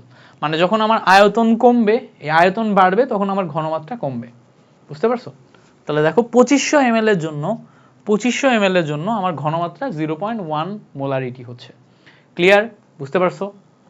তো এটা হচ্ছে লঘুকরণ সূত্র অনুসারে। লঘুকরণ সূত্র অনুসারে দেখতেই পাচ্ছ আমার সোডিয়াম হাইড্রোক্সাইডের কোনো পরিবর্তন হয় নাই। এটা আমার দ্রবণ ছিল, এই দ্রবণ থেকে আমার এই দ্রবণে রূপান্তর করতে হবে, তখন আমার নতুন ঘনমাত্রা জিজ্ঞেস করছে। যদি আমার ব্যবস্থা গ্রহণ বলতো, কতটুকু যোগ করতে হবে, কতটুকু বিয়োগ করতে হবে, কি ব্যবস্থা নিতে হবে, এই টাইপ বললে তখন আমরা কিন্তু ডেল ভি বের করতাম। ডেল ভি মানে কি V2 মাইনাস V1, মানে পরিবর্তন বের করতাম। ওইটা আলাদা ব্যাপার। যদি কখনো কতটুকু যোগ করতে হবে, কতটুকু বিয়োগ করতে হবে, এই টাইপ জিনিসপত্র জিজ্ঞেস করে, তখন আমরা ডেল ভিতে যাব। ওটা কিন্তু আলাদা ব্যাপার। ওকে, সো ওইটাই আমরা যাই না, আমরা এখানে আসলাম। এবার বলছে প্রমাণ দ্রবণ কি। যেই দ্রবণের ঘনমাত্রা আমরা আগে থেকে জানি তাকে প্রমাণ দ্রবণ বলে। তো প্রমাণ দ্রবণ মোটামুটি, প্রমাণ দ্রবণ মোলার দ্রবণকে প্রমাণ দ্রবণ বলা হয়। কি বলা হয়? মোলার দ্রবণ। মোলার দ্রবণের ঘনমাত্রা হচ্ছে 1 মোলারিটি। তো যেটা হচ্ছে মোলার দ্রবণ সেটাই প্রমাণ দ্রবণ, এবং তার ঘনমাত্রা কত? তার ঘনমাত্রা হচ্ছে 1 মোলারিটি। তো দেখো 1 মোলারিটি কি হতে পারে? 1 মোলারিটি আমার সোডিয়াম হাইড্রোক্সাইড হতে পারে, 1 মোলারিটি আমার সোডিয়াম কার্বনেট হতে পারে, ঠিক আছে? 1 মোলারিটি আমার অন্য যে কোনো কিছু, সালফিউরিক অ্যাসিড হতে পারে। এই টাইপের প্রমাণ দ্রবণ যখন আমার বুঝাবে তখন 1 মোলারিটি দ্রবণ পাবো আমরা। তো এখানে দেখো, খেয়াল করলে আমরা দেখতে পাচ্ছি এ নাম্বার হচ্ছে আমাদের প্রমাণ দ্রবণ। তাহলে বুঝতে পারছো প্রমাণ দ্রবণ সম্পর্কে যদি বলে, তাহলে প্রমাণ দ্রবণ আমরা কিভাবে বের করব?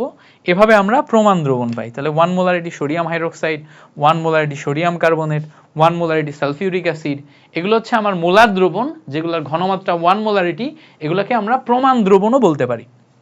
আচ্ছা, পরে বলছে কোনটি প্রাইমারি স্ট্যান্ডার্ড পদার্থ। আমরা জানি প্রাইমারি স্ট্যান্ডার্ড পদার্থ চিহ্নিত করার উপায় হচ্ছে প্রাইমারি স্ট্যান্ডার্ড পদার্থতে সি থাকবে। কি থাকবে? সি থাকবে। যেমন ধরো তোমার K2Cr2O7 প্রাইমারি স্ট্যান্ডার্ড পদার্থ, সি আছে। যেমন ধরো সোডিয়াম কার্বনেট, সি আছে, তাই না? এই টাইপের যেগুলোতে সি আছে সেগুলো হচ্ছে আমাদের প্রাইমারি স্ট্যান্ডার্ড পদার্থ। যেমন দেখো এই যেখানে K2Cr2O7, এটা হচ্ছে আমাদের প্রাইমারি স্ট্যান্ডার্ড পদার্থ। একমাত্র একটা ব্যতিক্রম মনে রাখবা, নিয়ম মনে রাখবা, যে এই Cl এ সি থাকা সত্ত্বেও এটা কি? এটা হচ্ছে সেকেন্ডারি। এটা কি? এটা হচ্ছে সেকেন্ডারি। HCl হচ্ছে আমাদের ব্যতিক্রম, এইটাতে সি থাকা সত্ত্বেও সে কি? সেকেন্ডারি স্ট্যান্ডার্ড পদার্থ। তাহলে প্রাইমারি স্ট্যান্ডার্ড পদার্থে কি থাকবে? সি থাকবে। যেমন দেখো K2Cr2O7, Na2CO4 সোডিয়াম কার্বনেট, তারপরে দেখো H2C2O4, তাই না? Na2C2O4, এই যে সোডিয়াম অক্সালেট, অক্সালিক অ্যাসিড, এগুলা যেখানে আমার কার্বন আছে, এগুলা কি আমার প্রাইমারি স্ট্যান্ডার্ড পদার্থ। সি আছে, সি, কার্বন না, কার্বনের সাথে ক্রোমিয়ামও থাকতে পারে। তো যেগুলো হচ্ছে সি আছে এগুলো হচ্ছে প্রাইমারি স্ট্যান্ডার্ড পদার্থ, একমাত্র ব্যতিক্রম হচ্ছে এই সিএল। ওকে, এবার আসো নিচের কোনটি প্রাইমারি স্ট্যান্ডার্ড পদার্থ? ওই যে বলছি সি আছে, খেয়াল করে দেখো এটাতে সি আছে, উত্তর হচ্ছে না। এটাতে সি আছে না, এটাতে সি আছে না। এই যে সোডিয়াম কার্বনেট, এটাতে আমার সি আছে, দ্যাট ইজ প্রাইমারি স্ট্যান্ডার্ড পদার্থ। সোডিয়াম কার্বনেট, এটাতে সি আছে, দ্যাট ইজ প্রাইমারি স্ট্যান্ডার্ড পদার্থ। নিচের কোনটি প্রাইমারি স্ট্যান্ডার্ড পদার্থ? এটি হচ্ছে প্রাইমারি স্ট্যান্ডার্ড পদার্থ। এবার বলছে দেখো নিচের কোনটি সেকেন্ডারি স্ট্যান্ডার্ড পদার্থ? সেকেন্ডারি স্ট্যান্ডার্ড পদার্থ মানে যেটাতে সি নাই। যেমন দেখো সোডিয়াম অক্সালেট, এটাতে সি আছে, এই যে Na2C2O4 sodium oxalate. Potassium dichromate K2Cr2O7, তাহলে এটা আমার সি আছে, এটা আমার সি আছে। অক্সালিক অ্যাসিড, অক্সালিক অ্যাসিড মানে কি H2C2O4, তাহলে দেখো এটাই সি আছে, এটাই সি আছে, এটাই সি আছে, এগুলো সব প্রাইমারি। এটা কি প্রাইমারি, এটা কি প্রাইমারি, এটা কি প্রাইমারি। কস্টিক সোডা, যেমন ধরো কস্টিক সোডা মানে কি সোডিয়াম হাইড্রোক্সাইড, এটা হচ্ছে caustic soda. Caustic potash KOH, দেখো পটাশিয়াম পারম্যাঙ্গানেট, এগুলাতে আমার সি নাই, এই সবগুলো হচ্ছে আমার সেকেন্ডারি স্ট্যান্ডার্ড পদার্থ। তাহলে দেখো caustic soda, caustic potash, potassium permanganate, এগুলো কি, এগুলো হচ্ছে আমার সেকেন্ডারি স্ট্যান্ডার্ড পদার্থ। তাহলে সেকেন্ডারি স্ট্যান্ডার্ড পদার্থ চেনার উপায় কি? যেগুলোতে সি থাকবে না, যেগুলো অত্যন্ত সক্রিয়। সোডিয়াম হাইড্রোক্সাইড, পটাশিয়াম হাইড্রোক্সাইড অত্যন্ত সক্রিয় না, KMnO4 অত্যন্ত সক্রিয় জারক, ফলে এগুলোতে সি নাই, এগুলো হচ্ছে আমার সেকেন্ডারি স্ট্যান্ডার্ড পদার্থ। ঠিক আছে, তাহলে যদি নিচের কোনটি প্রাইমারি স্ট্যান্ডার্ড পদার্থ, নিচের কোনটি সেকেন্ডারি স্ট্যান্ডার্ড পদার্থ, এই টাইপের এমসিকিউ আসে, আমরা পারবো কিনা বলো? সিম্পল জিনিস, আমরা পারবো, আশা করি পারবো। আচ্ছা, এবার বলছে দেখো কোনটি সেকেন্ডারি স্ট্যান্ডার্ড পদার্থ? সেম জিনিস, যেটাতে সি নাই। খেয়াল করো এটাতে সি আছে, এটাতে সি আছে, এটাতে সি আছে, প্রাইমারি। তাহলে এটা কি, এটা হচ্ছে আমার সেকেন্ডারি। সি থাকলে প্রাইমারি, সি না থাকলে সেকেন্ডারি। নিচের কোনটি সেকেন্ডারি স্ট্যান্ডার্ড পদার্থ? দেখো এটাতে সি আছে, প্রাইমারি। এটাতে সি আছে, প্রাইমারি। দেখো এইটাতে সি আছে, প্রাইমারি। এইটাই সি নাই, এটা হচ্ছে আমার সেকেন্ডারি। যেটাতে সি নাই সেটা হচ্ছে আমার সেকেন্ডারি। 250 ml দ্রবণে এত গ্রাম K2Cr2O7 থাকলে দ্রবণটির মোলারিটি কত? সো দ্রবণটির molarity S is equals to আমরা পাচ্ছি হচ্ছে 1000 W divided by MV ml, এই ফর্মুলাতে আমরা বের করতে পারি, তাই না? এবার খেয়াল করো ক্যালকুলেশন করলে 1000 তারপরে W এর ভ্যালু কত দেখো 12.75 ডিভাইডেড বাই M, K2Cr2O7 এইটার ভ্যালু আমাদের বসাতে হবে। এইটার আণবিক ভর আমাদের আসে হচ্ছে 294, ক্যালকুলেশন করে বের করো, বের করলে পাবা হচ্ছে 294। এটা আমার মুখস্থ, তোমরা চাইলে মুখস্থ রাখতে পারো, এটা চাইলে ক্যালকুলেশন করে বের করতে পারো, আমি আর বের করলাম না।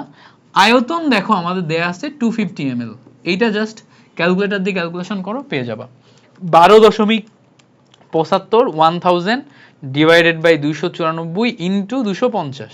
সো ক্যালকুলেশন করলে দেখো 0.17 মোলারিটি আসে। এটা কত আসে? 0.17 মোলারিটি। এটা এইচএসসির জন্য অত্যন্ত ইম্পর্টেন্ট, এটা এইচএসসির জন্য অত্যন্ত ইম্পর্টেন্ট। এইচএসসিতে তুমি জাস্ট এই আণবিক ভরটা জানো না, দ্যাটস ওয়াই এই কোশ্চেনটা দিবে। তাহলে তোমাকে কি করতে হবে? এই আণবিক ভরটা 294 এটা মনে রাখতে হবে, এটা এমসিকিউর জন্য। আমি যখন পরিমাণগত রসায়ন শেখাই আমি শুরুতেই কাদের কাদের আণবিক ভর আমাদের জানা লাগবে এটা আমি আগেই লিখে দিই, লিস্ট করে দিই। যে আণবিক ভরগুলা না জানলেই নয় ওগুলা লিস্ট করে দিই, যাতে এগুলা জেনে তুমি পরীক্ষার হলে যাও এবং তুমি একদম 100% পারো। ক্লিয়ার? আচ্ছা, 30টা এমসিকিউ গেল আমাদের। এবারে বলছে দেখো নিচের কোনটি তাপমাত্রার উপর নির্ভরশীল? আমরা জানি তাপমাত্রার উপর নির্ভরশীল হচ্ছে মোলার দ্রবণ। মোলার দ্রবণ কেন বলো তো? মোলার দ্রবণে আমরা ঘনমাত্রা S is equals to N divided by V পাই। এই V হচ্ছে দ্রবণের আয়তন, তাই না? V কি? V হচ্ছে দ্রবণের আয়তন, V হচ্ছে আমার দ্রবণের আয়তন। আয়তন হচ্ছে তাপমাত্রার উপর নির্ভরশীল, এই জন্য মোলারিটিও তাপমাত্রার উপর নির্ভরশীল। যেহেতু আমাদের V হচ্ছে দ্রবণের আয়তন, দ্রবণের আয়তন তাপমাত্রার উপর নির্ভরশীল, এই জন্য আমাদের মোলারিটিও তাপমাত্রার উপর নির্ভরশীল। তাহলে যদি কখনো জিজ্ঞেস করে নিচের কোনটি তাপমাত্রার উপর নির্ভরশীল, সেটা হচ্ছে মোলারিটি তাপমাত্রার উপর নির্ভরশীল। এখন মোলারিটি মানে কি? মোলারিটি মানে হচ্ছে এই যে N ডিভাইডেড বাই V, তার মানে কি বলতো? মোল পার লিটার। তাহলে মোল পার লিটার, দেখো তো মিলিমোল পার লিটার বা মোল পার লিটার, এই কথাটাই বোঝাচ্ছে না? এটা মোল বোঝাচ্ছে, এটা আমার আয়তন বোঝাচ্ছে N/V। দেখো N/V শুধুমাত্র এটা, দ্যাটস ওয়াই এটাকে তুমি তাপমাত্রার উপর নির্ভরশীল লিখতে পারো। N/V শুধু এটা, এই জন্য এটাকে তুমি তাপমাত্রার উপর নির্ভরশীল লিখতে পারো। পারবা কিনা বলো? N/V আমরা চিনতে পারছি, N/V আমরা পাইছি, সো কে তাপমাত্রার উপর নির্ভরশীল এইটা আমরা বুঝতে পারছি। ওকে, n/v আমরা বুঝতে পারছি, আশা করি ব্যাপারটা ক্লিয়ার। এবার বলছে দেখো 1000 ml 0.1 মোলারিটি Na2H2O3 দ্রবণের ppm কত, এই দ্রবণের ppm কত এটা আমাদের জিজ্ঞেস করছে।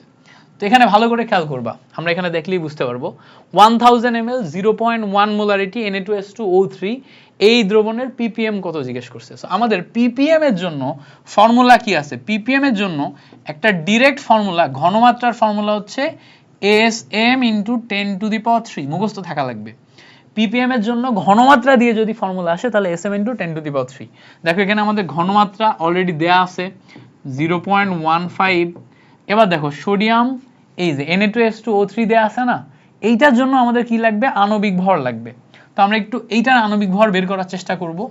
সোডিয়াম 1123, এটা আমার জানা নাই, সোডিয়াম 1123, সালফার 1632 গুণ 2, অক্সিজেন 816 গুণ 3।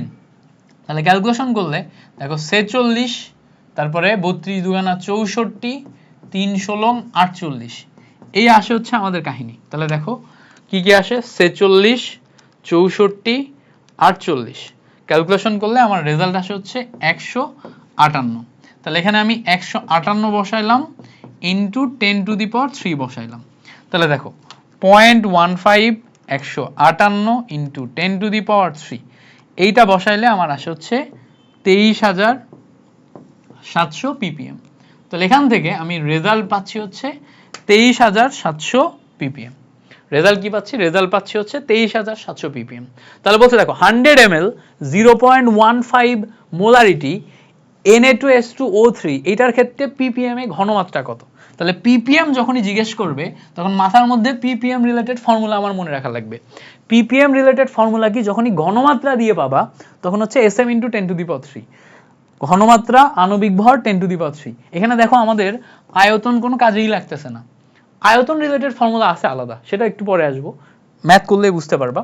এইটা পর্যন্ত ক্লিয়ার কিনা দেখো। সেম এখানে আমাদের ঘনমাত্রা আণবিক ভর আছে, ppm বের করতে বলছে, কিভাবে করবা, ppm is equals to Sm × 10⁻³, সরাসরি ফর্মুলা।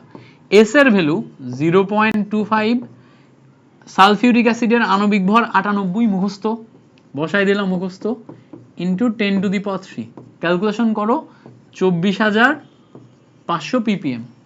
এই দেখো 24500 ppm ক্যালকুলেশন করে বের করে ফেলছি।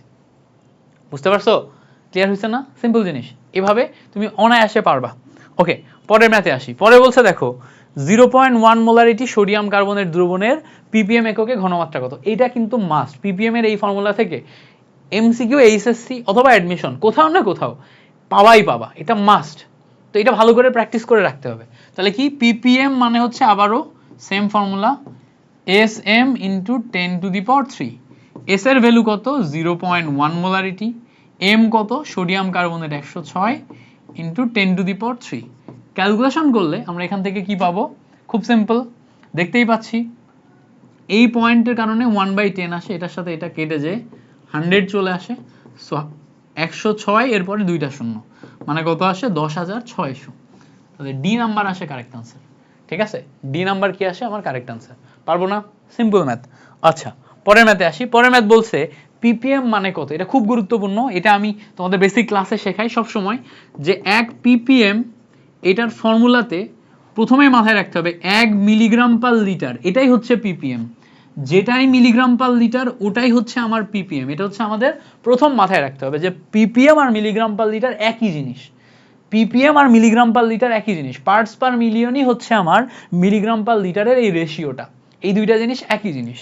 আচ্ছা, পরে আসো, এখানে আরেকটা জিনিস আমাদের মাথায় রাখতে হয়, যে 1 মিলিগ্রাম পার লিটার 1 ppm যেমন সমান 1 ppm এর ফর্মুলা হচ্ছে Sm × 10⁻³। এছাড়া আমাদের ফর্মুলা W/V/ml, এই রেশিওতে যদি যাই তখন 10⁻⁶। যদি আমি শতকরা ঘনমাত্রায় যাই তাহলে x × 10⁻⁴। এই ফর্মুলাগুলা আমাদের মাথায় রাখতে হয়, এই ফর্মুলাগুলা দিয়ে আমরা ppm বের করি। বুঝতে পারছো, এই ফর্মুলাগুলা দিয়ে আমরা কি করি, ppm বের করি। তাহলে ppm, 1 ppm মানে হচ্ছে 1 মিলিগ্রাম পার লিটার, 1 ppm মানে হচ্ছে 1 মিলিগ্রাম পার লিটার। ওকে, ক্লিয়ার করতে পারছি, 1 ppm মানে হচ্ছে 1 মিলিগ্রাম পার লিটার। এছাড়া আমাদের এই জিনিসপত্রগুলো আসে। ওকে, এই পর্যন্ত আমাদের ক্লিয়ার। আচ্ছা, এবার আসো, পরে বলছে 0.01 মোলারিটি 250 ml HCl দ্রবণ ppm এককে কত। মজার ব্যাপার, আবারও আমাদের এই জিনিসটা বলছে। তো এখন আমার ppm এককে দেখো, এখানে আমার ঘনমাত্রা দেয়া আছে, তাই না? আমি এখানে আণবিক ভর পাচ্ছি, তার মানে আমার ppm বের করার ফর্মুলা কি? sm × 10⁻³ এটা দিয়ে লিখতে হবে। s মানে কত দেখো, 0.01 মোলারিটি আছে। এবার দেখো আণবিক ভর HCl এর জন্য কত আমি পাচ্ছি হচ্ছে 36.5 × 10⁻³ ক্যালকুলেশন করো, এখান থেকে ডাইরেক্ট বের হয়ে যাবে 36.5 × 0.01 × 10⁻³ ক্যালকুলেশন করলে এখান থেকে রেজাল্ট কত আসে? 365। এটা কিন্তু অত্যন্ত গুরুত্বপূর্ণ। এটা এবার তোমার জিএসটি তে আসতে পারে, আরইউসিইউ, মানে যে সমস্ত জায়গাতে অ্যাডমিশন টেস্ট দিবা, অ্যাডমিশন টেস্টে আসতে পারে। কেন? কারণ ক্যালকুলেশনটা গুরুত্বপূর্ণ। খেয়াল করে দেখো, এখানে তুমি যদি পয়েন্ট তুলে দাও, পয়েন্টের জন্য 1, পয়েন্টের পর কয়টা ঘর? 2টা ঘর। এই 2 শূন্যর সাথে এখানকার 2টা শূন্য কেটে গেলে 10 হয়। 36.5 কে 10 দিয়ে গুণ করলে 365 আসে। মুখে মুখে ক্যালকুলেট করা যায়, দ্যাটস ওয়াই এটা তোমার জন্য গুরুত্বপূর্ণ। ক্লিয়ার? এই বুঝতে পারছো কিনা বলো? সিম্পল জিনিস না? এই সিম্পল জিনিসপত্রগুলো তোমাকে পারতে হবে। ওকে গ্রেট, এই পর্যন্ত বুঝতে পারলে? চলো পরে আরেকটা দেখি। বলছে 3 × 10⁻⁴ কপার 2+ দ্রবণ, এই দ্রবণ ppm এককে কত? তাহলে দেখো ppm এককে করো, ppm এককে আমার এই দ্রবণের ঘনমাত্রা বের করতে বলছে, মানে ppm এককে ঘনমাত্রা বের করতে বলছে।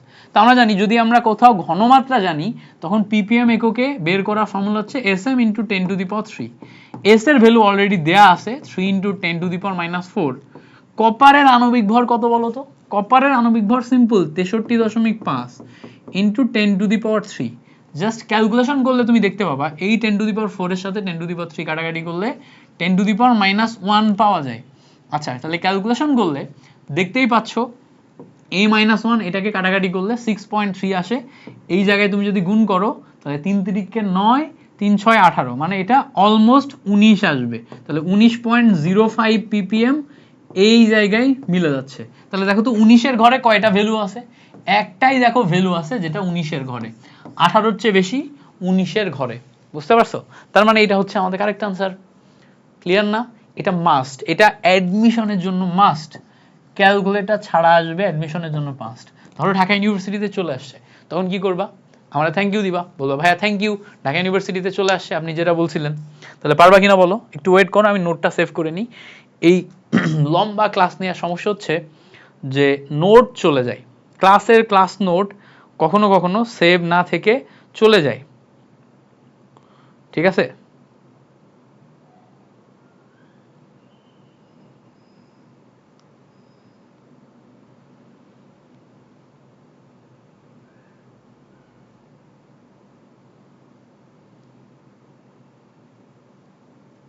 তো এটা একটু সেভ করে নিই। আমি এরকম মানে অনেকবার ঘটছে যে খুব গুরুত্বপূর্ণ ক্লাস নিছি, ক্লাসের ক্লাস নোট আমার কাছ থেকে হারাই গেছে। ক্লাসের ক্লাস নোট হারাই গেলে তো বিপদ, তাই না?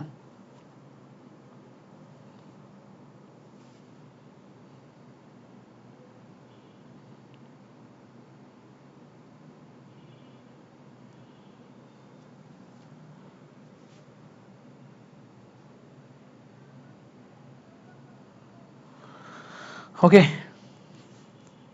পরে আসো। পরে বলছে দেখো যে কোনো পানির নমুনায় দ্রবীভূত অক্সিজেনের ঘনমাত্রা এত দেয়া আছে, ppm এককে মান কত হবে? তাহলে দেখো ঘনমাত্রা দেয়া আছে মানে কি, যখনই আমি ppm বের করব তখন sm × 10⁻³ এটা আসবে 10⁻³। তাহলে দেখো s এর ভ্যালু কত? আমার অলরেডি 2 × 10⁻⁴ দেয়া আছে। অক্সিজেনের ঘনমাত্রা বলছে, তার মানে অক্সিজেন মানে কি, আণবিক ভর আসবে আমার 32 × 10⁻³। এটার সাথে এটা কাটাকাটি করলে 10⁻⁻1 আসে। আচ্ছা, এবার একটু বোঝার চেষ্টা করি। 32 দুগানা যদি আমার 64 হয়, 64 / 10 মানে কত আসবে? 6.4 ppm। তাহলে এইটা আসবে আমার কারেক্ট আনসার। দেখো এই টাইপের জায়গাগুলোতে প্রশ্নে ঘনমাত্রার এই টাইপ ভ্যালু দেখে তুমি ঘাবড়াই যাবা, ঘাবড়ানো কিচ্ছু নাই। এই টাইপের ভ্যালু দেখে ঘাবড়ানো কিচ্ছু নাই। তুমি জাস্ট যখন ক্যালকুলেশন করতে যাবে দেখবা অটোমেটিক মিলে যাবে। ভ্যালুগুলা ফর্মুলার সাথে মিলায়ে দেওয়া হয় যাতে ফর্মুলার সাথে কাটাকাটি হয়ে যে ইজিলি একটা সুন্দর মান আসে, এলোমেলো মান না আসে। ঠিক আছে? সো ঘাবড়ানোর কিচ্ছু নাই, জাস্ট তুমি ফর্মুলা ওয়াইজ আগাবা। এই কোশ্চেনগুলো তুমি যদি খাতায় লিখে লিখে বারবার প্র্যাকটিস করো ইজিলি মিলবে। আচ্ছা পরে আসো, 24.5 গ্রাম সালফিউরিক অ্যাসিডে 250 ml দ্রবণে আরো 250 ml পানি মিশালে মোলার দ্রবণে ঘনমাত্রা কত? তাহলে দেখো আমার বেসিক্যালি এইটা ছিল আমার দ্রবণ, এই দ্রবণে আমরা আরো 250 ml পানি মিশাইছি। তাহলে দেখো দ্রবণে আমার এইটার পরিমাণ ফিক্স আছে, প্রথমে আমার 250 ml আয়তন ছিল, সেখানে আমি আরো 250 ml পানি মিশাইলাম, মানে আয়তন, পানির আয়তন কত হলো? পানির আয়তন হলো আগের আয়তনের সাথে আরো 250 ml, তাহলে 250 প্লাস 250 দুইটা মিলাইলে 500 ml হলো আমার পানির আয়তন। তাহলে এখন ঘনমাত্রা কি হবে? S is equals to 1000 W divided by MV ml। দেখো প্রথমে উপরে আমি 1000 লিখলাম ইন্টু W মানে হচ্ছে আমার এখানে 24.5 ডিভাইডেড বাই আণবিক ভর, আণবিক ভর কত? সালফিউরিক অ্যাসিডে 98 ইন্টু VmL মানে কত? এখানে দেখো 500 ml। এইবার খেয়াল করো এখানে 500 এর সাথে এখানে আমি 2 মিশালাম, ক্লিয়ার করতে পারছি? 2 মানে 500 দুগানা 1000। এবার খেয়াল করো এই দুইটাকে যদি তুমি ক্যালকুলেশন করো, ক্যালকুলেশন করলেই তোমার মোটামুটি মিলে যাওয়ার কথা। এই জায়গায় 24.5 কে দিয়ে তুমি যদি 2 দিয়ে গুণ করো তাহলে কত আসে? 49 আসে। 49 দিয়ে 98 কে গুণ করো 2 পাবা, তার মানে কি 1/2 আসবে। 1/2 মানে হচ্ছে 0.5 মোলারিটি। তাহলে এখান থেকে অ্যান্সার আসবে হচ্ছে 0.5 মোলারিটি বা হাফ মোলারিটি। এটাকে সেমি মোলার দ্রবণ বলে। হাফ মানে কি? ঘনমাত্রা হাফ হলে সেই দ্রবণকে সেমি মোলার দ্রবণ বলে। যেই দ্রবণের ঘনমাত্রা হাফ মোলারিটি ওটাকে কি বলে? সেমি মোলার দ্রবণ বলে। পারবো কিনা বলো? আশা করি ক্লিয়ার। বলছে নিচের কোনটি প্রাইমারি স্ট্যান্ডার্ড পদার্থ? আমরা জানি প্রাইমারি স্ট্যান্ডার্ড পদার্থে সি থাকে, যেমন দেখো H2C2O4, কিন্তু আমরা বলছিলাম HCl এ সি থাকা সত্ত্বেও সে হচ্ছে সেকেন্ডারি স্ট্যান্ডার্ড পদার্থ। HCl এ সি থাকা সত্ত্বেও সে সেকেন্ডারি স্ট্যান্ডার্ড পদার্থ, এটাও আমরা বলছিলাম। তাহলে প্রাইমারি সেকেন্ডারি দুইটার মাঝখানে পার্থক্য তো করতে পারছি আমরা ইনশাল্লাহ। আচ্ছা পরে আসো, নিচের কোন পদার্থে প্রমাণ দ্রবণের ঘনমাত্রা সময়ের সাথে পরিবর্তিত হয়? আমরা জানি সেকেন্ডারি স্ট্যান্ডার্ড পদার্থের ক্ষেত্রে মাথায় রাখতে হবে প্রমাণ দ্রবণের ঘনমাত্রা সময়ের সাথে পরিবর্তিত হয় হচ্ছে সেকেন্ডারি স্ট্যান্ডার্ড পদার্থ, আর প্রাইমারি স্ট্যান্ডার্ড পদার্থে সময়ের সাথে অপরিবর্তিত থাকে। তোমার কাজ হচ্ছে প্রাইমারি স্ট্যান্ডার্ড পদার্থ এবং সেকেন্ডারি স্ট্যান্ডার্ড পদার্থগুলোর বৈশিষ্ট্যগুলো মুখস্থ করা, ঠিক আছে? প্রাইমারিতে সময়ের সাথে সাথে অপরিবর্তিত থাকে, নিক্তির সাথে বিক্রিয়া করে না, বাতাসের সাথে বিক্রিয়া করে না, এগুলো জানি। এবং সেকেন্ডারি স্ট্যান্ডার্ড পদার্থে এগুলো বিক্রিয়া করে, তার মানে সময়ের সাথে পরিবর্তিত হয় সেকেন্ডারি। সেকেন্ডারিতে কি থাকবে না? সি থাকবে না। দেখো এখানে সি আছে প্রাইমারি, সি আছে প্রাইমারি, সি আছে প্রাইমারি, এইটা আমার সেকেন্ডারি। আরেকটা ওয়ে আছে, খেয়াল করবা তিনটা যেই অপশন যদি প্রাইমারি হয় তাহলে যেইটা সেকেন্ডারি ওইটাই হবে আমার কারেক্ট আনসার, বা যেইটা আমার অন্য ধর্মের ওইটাই হবে আমার কারেক্ট আনসার, ঠিক আছে? এভাবে চিন্তা করলেও তুমি পারবা আর কি, মিলাইতে পারবা। আচ্ছা পরে বলছে দেখো 3 মোলারিটি 0.1 মোলার কস্টিক সোডা দ্রবণে, তারপরে 1 মোলারিটি 0.3 মোলার কস্টিক সোডা দ্রবণ যোগ করা হলে মিশ্রিত দ্রবণের ঘনমাত্রা ppm এককে কত হবে? তো প্রথমে আমার এই দুইটা দ্রবণের মিশ্রিত দ্রবণের ঘনমাত্রা বের করতে হবে। আমরা জানি একই জিনিসের মিশ্রিত দ্রবণের ঘনমাত্রা S is equals to S1V1 S2V2 divided by V total. এইটা হচ্ছে একই দ্রবণের মিশ্রিত দ্রবণের ঘনমাত্রা বের করার ফর্মুলা। তো দেখো একই দ্রবণ মানে কি? দুইটাই আমার কস্টিক সোডা। তো এখানে ভালো করে খেয়াল করলে দেখবা এটা 3 ml আছে, ওইটা 1 ml আছে, তাহলে 3 আর 1 মিলে 4 ml হয়, তাহলে নিচে আমি 4 ml লিখলাম। S1V1 মানে 3 এর সাথে 0.1 গুণ করতে হবে, তাহলে 3 ইন্টু 0.1 প্লাস ওখানে দেখো 1 ইন্টু 0.3, ক্যালকুলেশন করে একটু দেখো কত আসে। এই পয়েন্ট তুললে 1/10 মানে 0.3 আসে, এই পয়েন্ট তুললে 1/10 মানে 0.3 আসে, তার মানে দুইটাই 0.3 করে, 0.3 ইন্টু 0.3 মানে আসে হচ্ছে 0.6 ডিভাইডেড বাই 4। তাহলে এখানে আমি ফাইনাল অ্যান্সার এটা পাচ্ছি। ওকে, 0.3 ডিভাইডেড বাই 4, এইটা তুলে দিলে দেখো নিচে পাই কত? 10। তাহলে দেখো এটার সাথে এটা কাটাকাটি করলে কত পাবো আমি? খুব সিম্পল, উপরে 3 নিচে 2 মানে 1.5 ইন্টু 10 মানে 10⁻⁻1 মানে 0.15 মোলারিটি। এটা আসে হচ্ছে আমার মিশ্রিত দ্রবণের ঘনমাত্রা। এখন মিশ্রিত দ্রবণের ঘনমাত্রা আমার কিসে বের করা লাগবে? ppm এ। তাহলে ppm এর ক্ষেত্রে ফর্মুলা কি? ppm এর ক্ষেত্রে ফর্মুলা হচ্ছে sm ইন্টু 10⁻³ আচ্ছা s মানে কত? 0.15। m মানে কত? কস্টিক সোডা মানে সোডিয়াম হাইড্রোক্সাইড। সোডিয়াম হাইড্রোক্সাইডের আণবিক ভর হচ্ছে 40 ইন্টু 10⁻³ এইটা এখন ক্যালকুলেশন করলে তুমি দেখো 12,000 পাবা। ক্যালকুলেটর নিবা, 0.15 40 ইন্টু 10⁻³ ক্যালকুলেশন করলে তুমি এখান থেকে রেজাল্ট পাবা হচ্ছে, আচ্ছা রেজাল্ট 12,000 না, রেজাল্ট আসে হচ্ছে 6,000। এখান থেকে রেজাল্ট আসে হচ্ছে 6,000 ppm। তাহলে 6,000 ppm মানে হচ্ছে এটা আসবে আমার কারেক্ট আনসার। ওকে, ক্লিয়ার করতে পারছি? এইটা একটু আমি নিজে করে দেখি তো কত আসে, ক্যালকুলেটর দিয়ে করে দেখি তো। 3 ইন্টু 0.1 প্লাস 0.3 ডিভাইডেড বাই 4 0.15 আসে। 0.15 এর সাথে করলে আমার এখানে 6,000 আসে। তার মানে এইটা হবে না, বি নাম্বার হবে হচ্ছে আমার কারেক্ট আনসার। ক্লিয়ার করতে পারছি? ক্লিয়ার হইছে? বুঝতে পারছো? আশা করি ক্লিয়ার। এবার আসো পরেরটা দেখি। পরে বলছে 2 লিটার দ্রবণে 80 গ্রাম সোডিয়াম হাইড্রোক্সাইড দ্রবীভূত অবস্থায় আছে, ওই দ্রবণের ঘনমাত্রা কত হবে?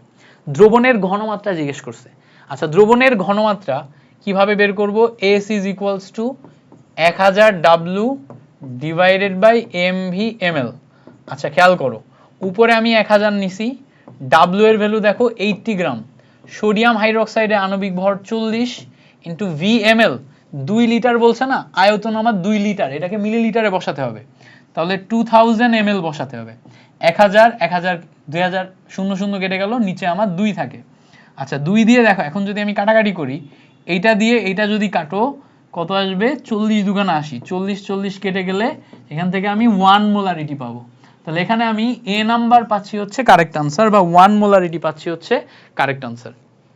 এবার বলছে দেখো 5% পটাশিয়াম হাইড্রোক্সাইড দ্রবণের মোলার ঘনমাত্রা কত? 5% পটাশিয়াম হাইড্রোক্সাইড দ্রবণের মোলার ঘনমাত্রা।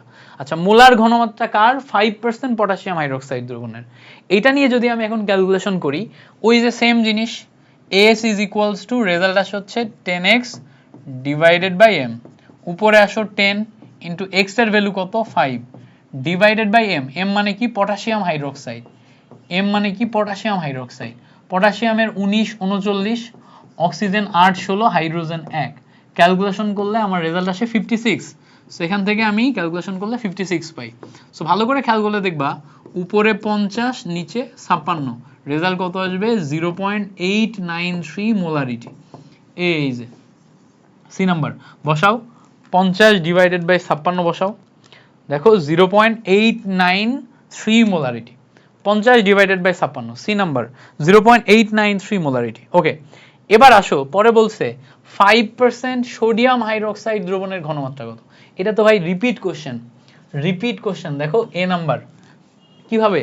খুব সিম্পল, দেখো S is equals to 10x divided by m, 10 into x এর ভ্যালু দেখো 5 ডিভাইডেড বাই m মানে কি? 40, এই শূন্যর সাথে এই শূন্য কাটে, উপরে 5 নিচে 4, 1.25 মোলারিটি। ক্যালকুলেশন করো, 5/4 করলে 1.25 মোলারিটি পাবা।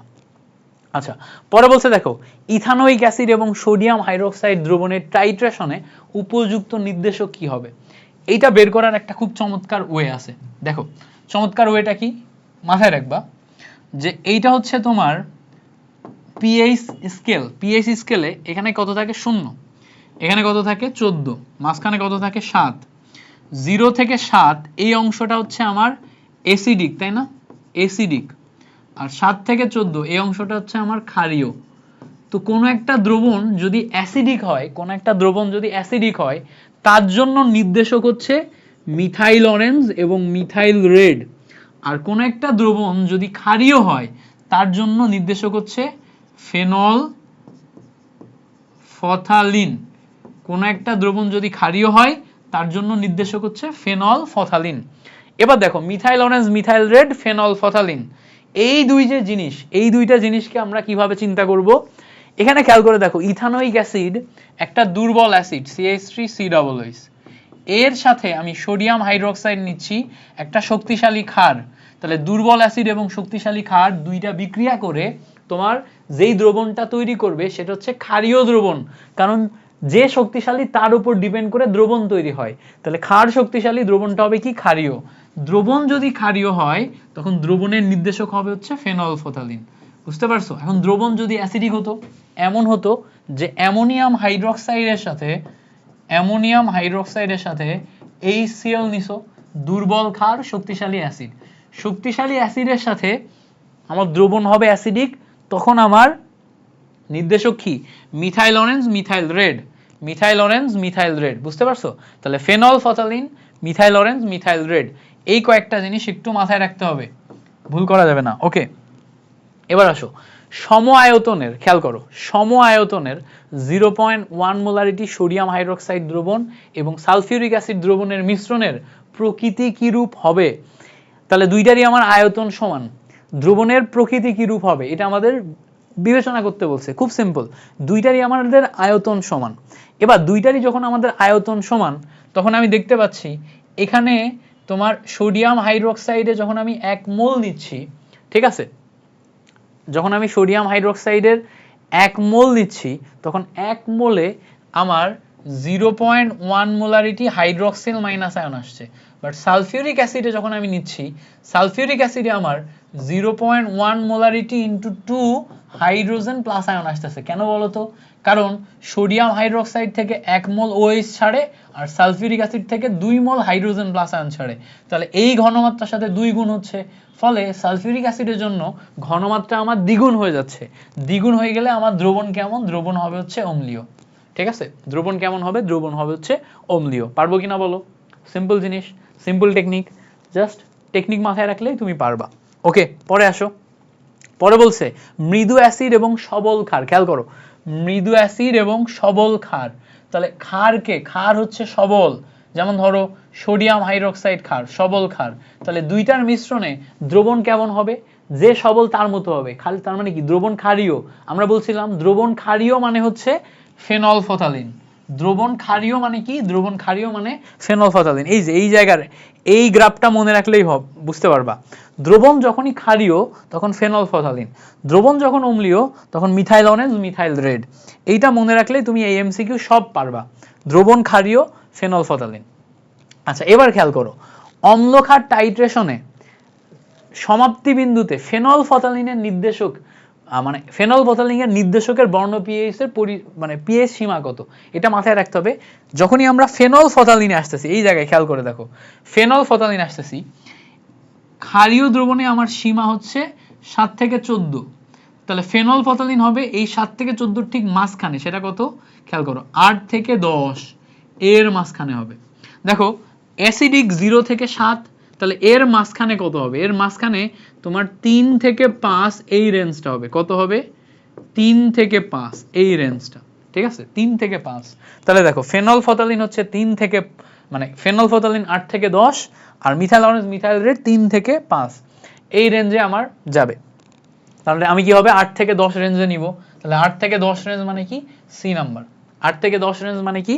C number. ওকে, আচ্ছা এবার দেখো তো মিথাইল অরেঞ্জের বর্ণ পরিবর্তনের পিএইচ পরিসর কত? এই যে একটু আগে বললাম মিথাইল অরেঞ্জ মানে কি? অম্লীয়। অম্লীয় মানে কি? 0 থেকে 7। 0 থেকে 7 এর মিডল নিবা, মিডল নিলে 3 থেকে 5 পাচ্ছ। ক্লিয়ার করতে পারছি? 8 থেকে 10 কে, 8 থেকে 10 কিন্তু ফেনলফথ্যালিন। বুঝতে পারছো? ওকে, এবার বলছে দেখো এটা একটু করি। বলছে 0.1 মোলারিটি HCl 10 ml দ্রবণকে প্রশমিত করতে 0.2 মোলারিটি সোডিয়াম কার্বনেট দ্রবণে কত ml এর প্রয়োজন হবে? এটা খুব সিম্পল। এখানে অ্যাসিড আর ক্ষার আছে না, তো দেখো EN অফ অ্যাসিড নিবা। অ্যাসিড মানে কি? অ্যাসিড মানে হচ্ছে HCl is equals two EN of ক্ষার নিবা। ক্ষার মানে কি? ক্ষার মানে হচ্ছে সোডিয়াম কার্বনেট। তাহলে দেখো EN of acid is equals two EN of ক্ষার। এই দুইটা জিনিস নিলাম।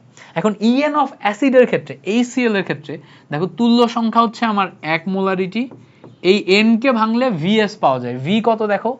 V হচ্ছে দেখো আমার 10 ml, S মানে দেখো 0.1 মোলারিটি।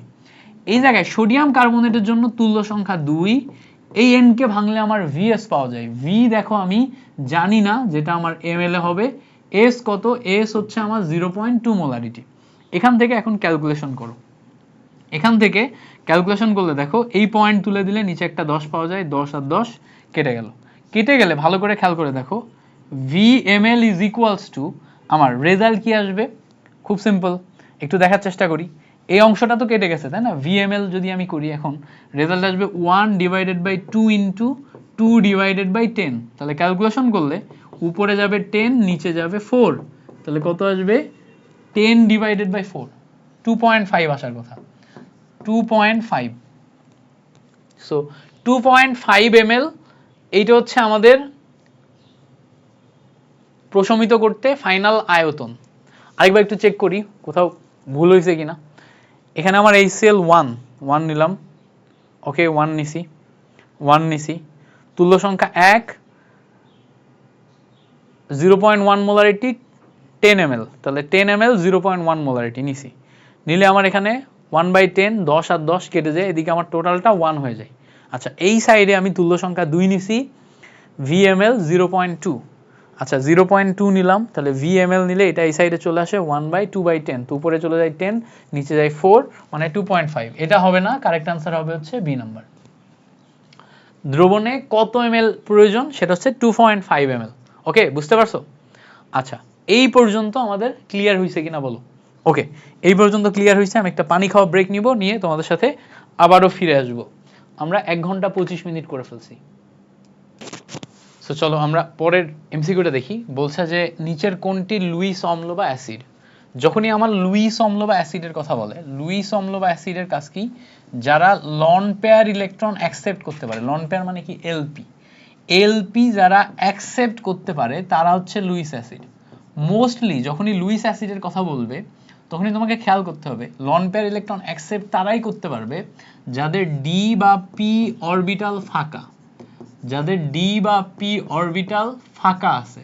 সো তুমি একটু খেয়াল করে দেখবা কাদের ইলেকট্রন বিন্যাস করলে ডি বা পি অরবিটাল ফাঁকা আছে তারাই হচ্ছে তোমার লুইস অ্যাসিড, মানে কি লন পেয়ার ইলেকট্রন অ্যাকসেপ্ট করতে পারে। আমি এভাবে মনে রাখি, অ্যাকসেপ্টের এ, অ্যাসিডের এ, লুইস অ্যাসিডের কথা বলছে না, অ্যাকসেপ্টের এ, অ্যাসিডের এ, তো লন পেয়ার ইলেকট্রন অ্যাকসেপ্ট করতে পারে অ্যাকসেপ্টের এ, অ্যাসিডের এ। খেয়াল করছো, অ্যাকসেপ্টের এ, অ্যাসিডের এ। So lone pair electron accept কারা করতে পারে, এটা হচ্ছে মেইন ফ্যাক্ট। ওকে, তাহলে আসো এবার আমরা একটু দেখার চেষ্টা করি লন পেয়ার ইলেকট্রন অ্যাকসেপ্ট। এখানে আমার অ্যালুমিনিয়াম ক্লোরাইড করতে পারতেছে, কারণ কি অ্যালুমিনিয়াম ক্লোরাইডের অ্যালুমিনিয়ামের ডি অরবিটাল ফাঁকা আছে, তাহলে অ্যালুমিনিয়াম ক্লোরাইডে ডি অরবিটাল ফাঁকা থাকায় সে লন পেয়ার ইলেকট্রন অ্যাকসেপ্ট করতে পারতেছে। অ্যামোনিয়াতে লন পেয়ার ইলেকট্রন আছে, ডোনেট করতে পারে, পানিতে লন পেয়ার ইলেকট্রন আছে, ডোনেট করতে পারে, অ্যালকোহলে লন পেয়ার ইলেকট্রন আছে, ডোনেট করতে পারে। তাহলে এগুলো সব বেজ, যে অ্যাকসেপ্ট করতে পারে সে হচ্ছে অ্যাসিড। আচ্ছা নিচের কোনটি লুইস ক্ষার, ক্ষার মানে কি, যে লন পেয়ার ইলেকট্রন ডোনেট করতে পারবে, এলপি দান করতে পারবে। এলপি দান কে করে, ভালো করে খেয়াল করো, এই NF3 তে নাইট্রোজেনের উপরে লন পেয়ার ইলেকট্রন থাকে, সে দান করতে পারে। BF3 তে ফাঁকা আছে, তারপরে AlCl4 এটাতে ফাঁকা আছে, কার্বন ডাইঅক্সাইডে ফাঁকা আছে, এই সবগুলাতে ফাঁকা আছে, এই সবগুলো হচ্ছে আমার অ্যাসিড। এই সবগুলা কি acid, loan pair electron accept করতে পারে, অ্যাসিড। বুঝতে পারছো?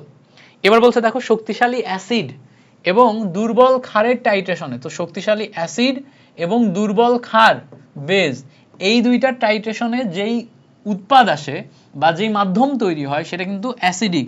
আমরা জানি অ্যাসিডিক মাধ্যমে মিথাইল অরেঞ্জ, মিথাইল রেড, ঠিক আছে, নির্দেশক ব্যবহার হয়। তাহলে দেখো মিথাইল অরেঞ্জ দুর্বল ক্ষার, তাহলে দেখো মিথাইল অরেঞ্জ, মিথাইল রেড, তাহলে এখানে কারেক্ট আনসার কি হবে, শক্তিশালী অ্যাসিড দুর্বল ক্ষার, এটাতে মিথাইল অরেঞ্জ, এটা হবে হচ্ছে কারেক্ট আনসার, এটা না, মিথাইল অরেঞ্জ হবে কারেক্ট আনসার। ফেনলফথ্যালিন এটা হচ্ছে ক্ষারীয় মাধ্যম, ফেনলফথ্যালিন ক্ষারীয় মাধ্যম, মিথাইল অরেঞ্জ, মিথাইল রেড এটা হবে হচ্ছে আমাদের কারেক্ট আনসার। আচ্ছা বলছে দেখো 0.001 মোলারিটি HCl অ্যাসিড দ্রবণের পিএইচ এর মান কত। তা আমরা জানি পিএইচ মানে হচ্ছে minus log of hydrogen plus ion, এইটার ঘনমাত্রা। তাহলে minus log of hydrogen plus আয়নের ঘনমাত্রা, এখানে ভালো করে খেয়াল করে দেখবা 0.001, 0.001, তো 0.001 এটা যদি ক্যালকুলেটারে বসাও তোমার রেজাল্ট আসবে হচ্ছে 3। ঠিক আছে, রেজাল্ট কত আসবে 3। কারণ কি এইটাকে 10⁻³ লেখা যায়, লগের ক্ষেত্রে পাওয়ার সামনে চলে আসে, পাওয়ার সামনে আসলে তোমার হচ্ছে মাইনাস অফ -3 মানে +3 আসে, আর log 10 এর মান হচ্ছে 1, তো সব মিলায় আমার রেজাল্ট আসবে হচ্ছে 3। তাহলে এখানে আমি ডি নাম্বার পাই হচ্ছে কারেক্ট আনসার। বুঝতে পারছো? তাহলে পিএইচ এর ফর্মুলা কি? Minus log of hydrogen plus আয়নের ঘনমাত্রা। এখান থেকে আমি এই কোশ্চেনটা সলিউশন পাচ্ছি। নিচের কোন জোড়া লুইস অ্যাসিড যারা লন পেয়ার ইলেকট্রন অ্যাকসেপ্ট করতে পারে? অ্যাসিডের এ, অ্যাকসেপ্টের এ, অ্যাসিডের এ, অ্যাকসেপ্টের এ কি অ্যাকসেপ্ট করতে পারে? Loan pair electron. তো লন পেয়ার ইলেকট্রন অ্যাকসেপ্ট করতে পারে AlCl3 আর BF3 এই দুইটাতে। খেয়াল করে দেখো, AlCl3 অ্যালুমিনিয়াম ক্লোরাইড এটাতে, আরেকটা আছে হচ্ছে BF3। এখন বলবা কিভাবে? ইলেকট্রন বিন্যাস করো, ইলেকট্রন বিন্যাস করলে দেখবা এখানেও ডি অরবিটাল ফাঁকা, এখানে তোমার পি অরবিটাল ফাঁকা আছে। তো যেগুলোতে ফাঁকা থাকবে, এই ফাঁকা থাকার কারণে এই জায়গাতে লন পেয়ার ইলেকট্রন অ্যাকসেপ্ট করতে পারবে, তার মানে বি নাম্বার হচ্ছে আমার কারেক্ট আনসার। আচ্ছা, পরে বলছে দেখো K4FeCN6 এই যৌগে আয়রনের জারণ মান কত? তো টোটাল যৌগের জারণ মান কত হবে বলো তো? এই যৌগের টোটাল যেটা আছে, টোটাল যৌগে আমাদের কোনো চার্জ নাই, তাহলে টোটাল যৌগের জারণ মান 0। পটাশিয়ামের জন্য +1, কয়টা পটাশিয়াম? 4টা পটাশিয়াম। আয়রনের জন্য আমি x ধরে নিলাম। সায়ানাইডের জন্য -1, কয়টা সায়ানাইড? 6টা সায়ানাইড। ক্যালকুলেশন করলে এখান থেকে দেখো 4 + x - 6 = 0। ক্যালকুলেশন করলে x +6 - 4 আমার রেজাল্ট আসে কত? +2। তাহলে এখান থেকে আমি এ নাম্বার পাই হচ্ছে correct answer, that is +2। A number পাই হচ্ছে কারেক্ট আনসার, দ্যাট ইজ +2। এবার বলছে দেখো লিথিয়াম অ্যালুমিনিয়াম হাইড্রাইড যৌগে হাইড্রোজেনের জারণ মান কত? Lithium aluminium hydride, lithium aluminium hydride এই টোটাল যৌগে আমার অ্যালুমিনিয়ামের হাইড্রোজেনের জারণ মান জিজ্ঞেস করছে। কিসের? হাইড্রোজেনের জারণ মান। তো এখানে আমি দেখতেই পাচ্ছি যে লিথিয়ামের জারণ মান আমার +1 হবে, তাই না? অ্যালুমিনিয়ামের জারণ মান আমার +3, তাহলে এখানে হাইড্রোজেনের জারণ মান ডেফিনেটলি -1 হবে। 4টা হাইড্রোজেন -4, তাহলে এখানে আমার +4 -4 মিলে আমার 0 হয়। তাহলে আমি দেখতেই পাচ্ছি এখানে হাইড্রোজেনের জারণ মান আমার কি হবে? -1। যখনই আমরা হাইড্রোজেনকে ধাতুর সাথে যোগ করি তখন সেটার জারণ মান -1 হয়ে যায়। মাথায় রাখবো, হাইড্রোজেনকে যদি আমরা ধাতুর সাথে যোগ করি এটাকে ধাতব হাইড্রাইড বলে। কি বলে? ধাতব হাইড্রাইড। হাইড্রোজেনকে ধাতুর সাথে যোগ করলে তখন সেটা ধাতব হাইড্রাইডে রূপান্তর হয়। ঠিক আছে? এই ধাতব হাইড্রাইড যেটা আছে এইটাই আমাদের জারণ মান -1 আসে। কি আসে? -1। তাহলে এখানে দেখো বি নাম্বার হচ্ছে আমাদের কারেক্ট আনসার। আচ্ছা, Na2S4O6 এই যৌগে সালফারের জারণ মান কত? টোটাল যৌগের দিকে তাকাও, Na2, তারপর হচ্ছে আমাদের S4, তারপর হচ্ছে O6। টোটাল যৌগের জারণ মান আমাদের কত? 0। আচ্ছা, ভালো করে খেয়াল করো, টোটাল যৌগের জারণ মান 0। সোডিয়ামের জন্য যদি আমি +1 ধরি, +1 কয়টা সোডিয়াম? 2টা সোডিয়াম। সালফারের জন্য x, কয়টা সালফার? 4টা সালফার। অক্সিজেনের জন্য -2, কয়টা অক্সিজেন? 6টা অক্সিজেন। টোটাল মিলে 0। তাহলে দেখো 2 + 4x - 6 × 12 = 0। ক্যালকুলেশন করলে 4x = ওই সাইডে গেলে দেখো 12 থেকে 2 বাদ দিলে 10, তাহলে x = 10 / 2 এখানে দেখো 2.5 আসে। তার মানে এখানে আমার বি নাম্বার আসতেছে কারেক্ট আনসার, যেটা রেজাল্ট কত? 2.5। ওকে, ক্লিয়ার করতে পারছি? পরে বলছে দেখো নিচের কোন আয়নটি জারক বিজারক উভয় রূপে কাজ করে? মানে যেটা ছাড়তেও পারে আবার গ্রহণও করতে পারে। তাহলে জারক বিজারক উভয় রূপে কাজ করে। তো দেখো আয়রন 2+ এর ক্ষেত্রে এর জারণ সংখ্যা বৃদ্ধি পেয়ে আয়রন 3+ এ রূপান্তর হয়, মানে এটা ছাড়তে পারে। আবার খেয়াল করো, এটা আয়রন প্লাসে এটাতেও রূপান্তর হইতে পারে, তার মানে এটা গ্রহণও করতে পারে। তার মানে আয়রন 2+ এমন একটা জিনিস যা জারণ সংখ্যা বৃদ্ধিও পায় হ্রাসও পায়। যেখানে জারণ সংখ্যা বৃদ্ধি হ্রাস উভয়ই পায়, সেটা আমার ছাড়তেও পারে গ্রহণও করতে পারে, ছাড়তে এবং গ্রহণ করতে পারে। তার মানে আয়রন 2+ হচ্ছে আমার জারক বিজারক উভয় রূপে কাজ করে। ক্লিয়ার করতে পারছি?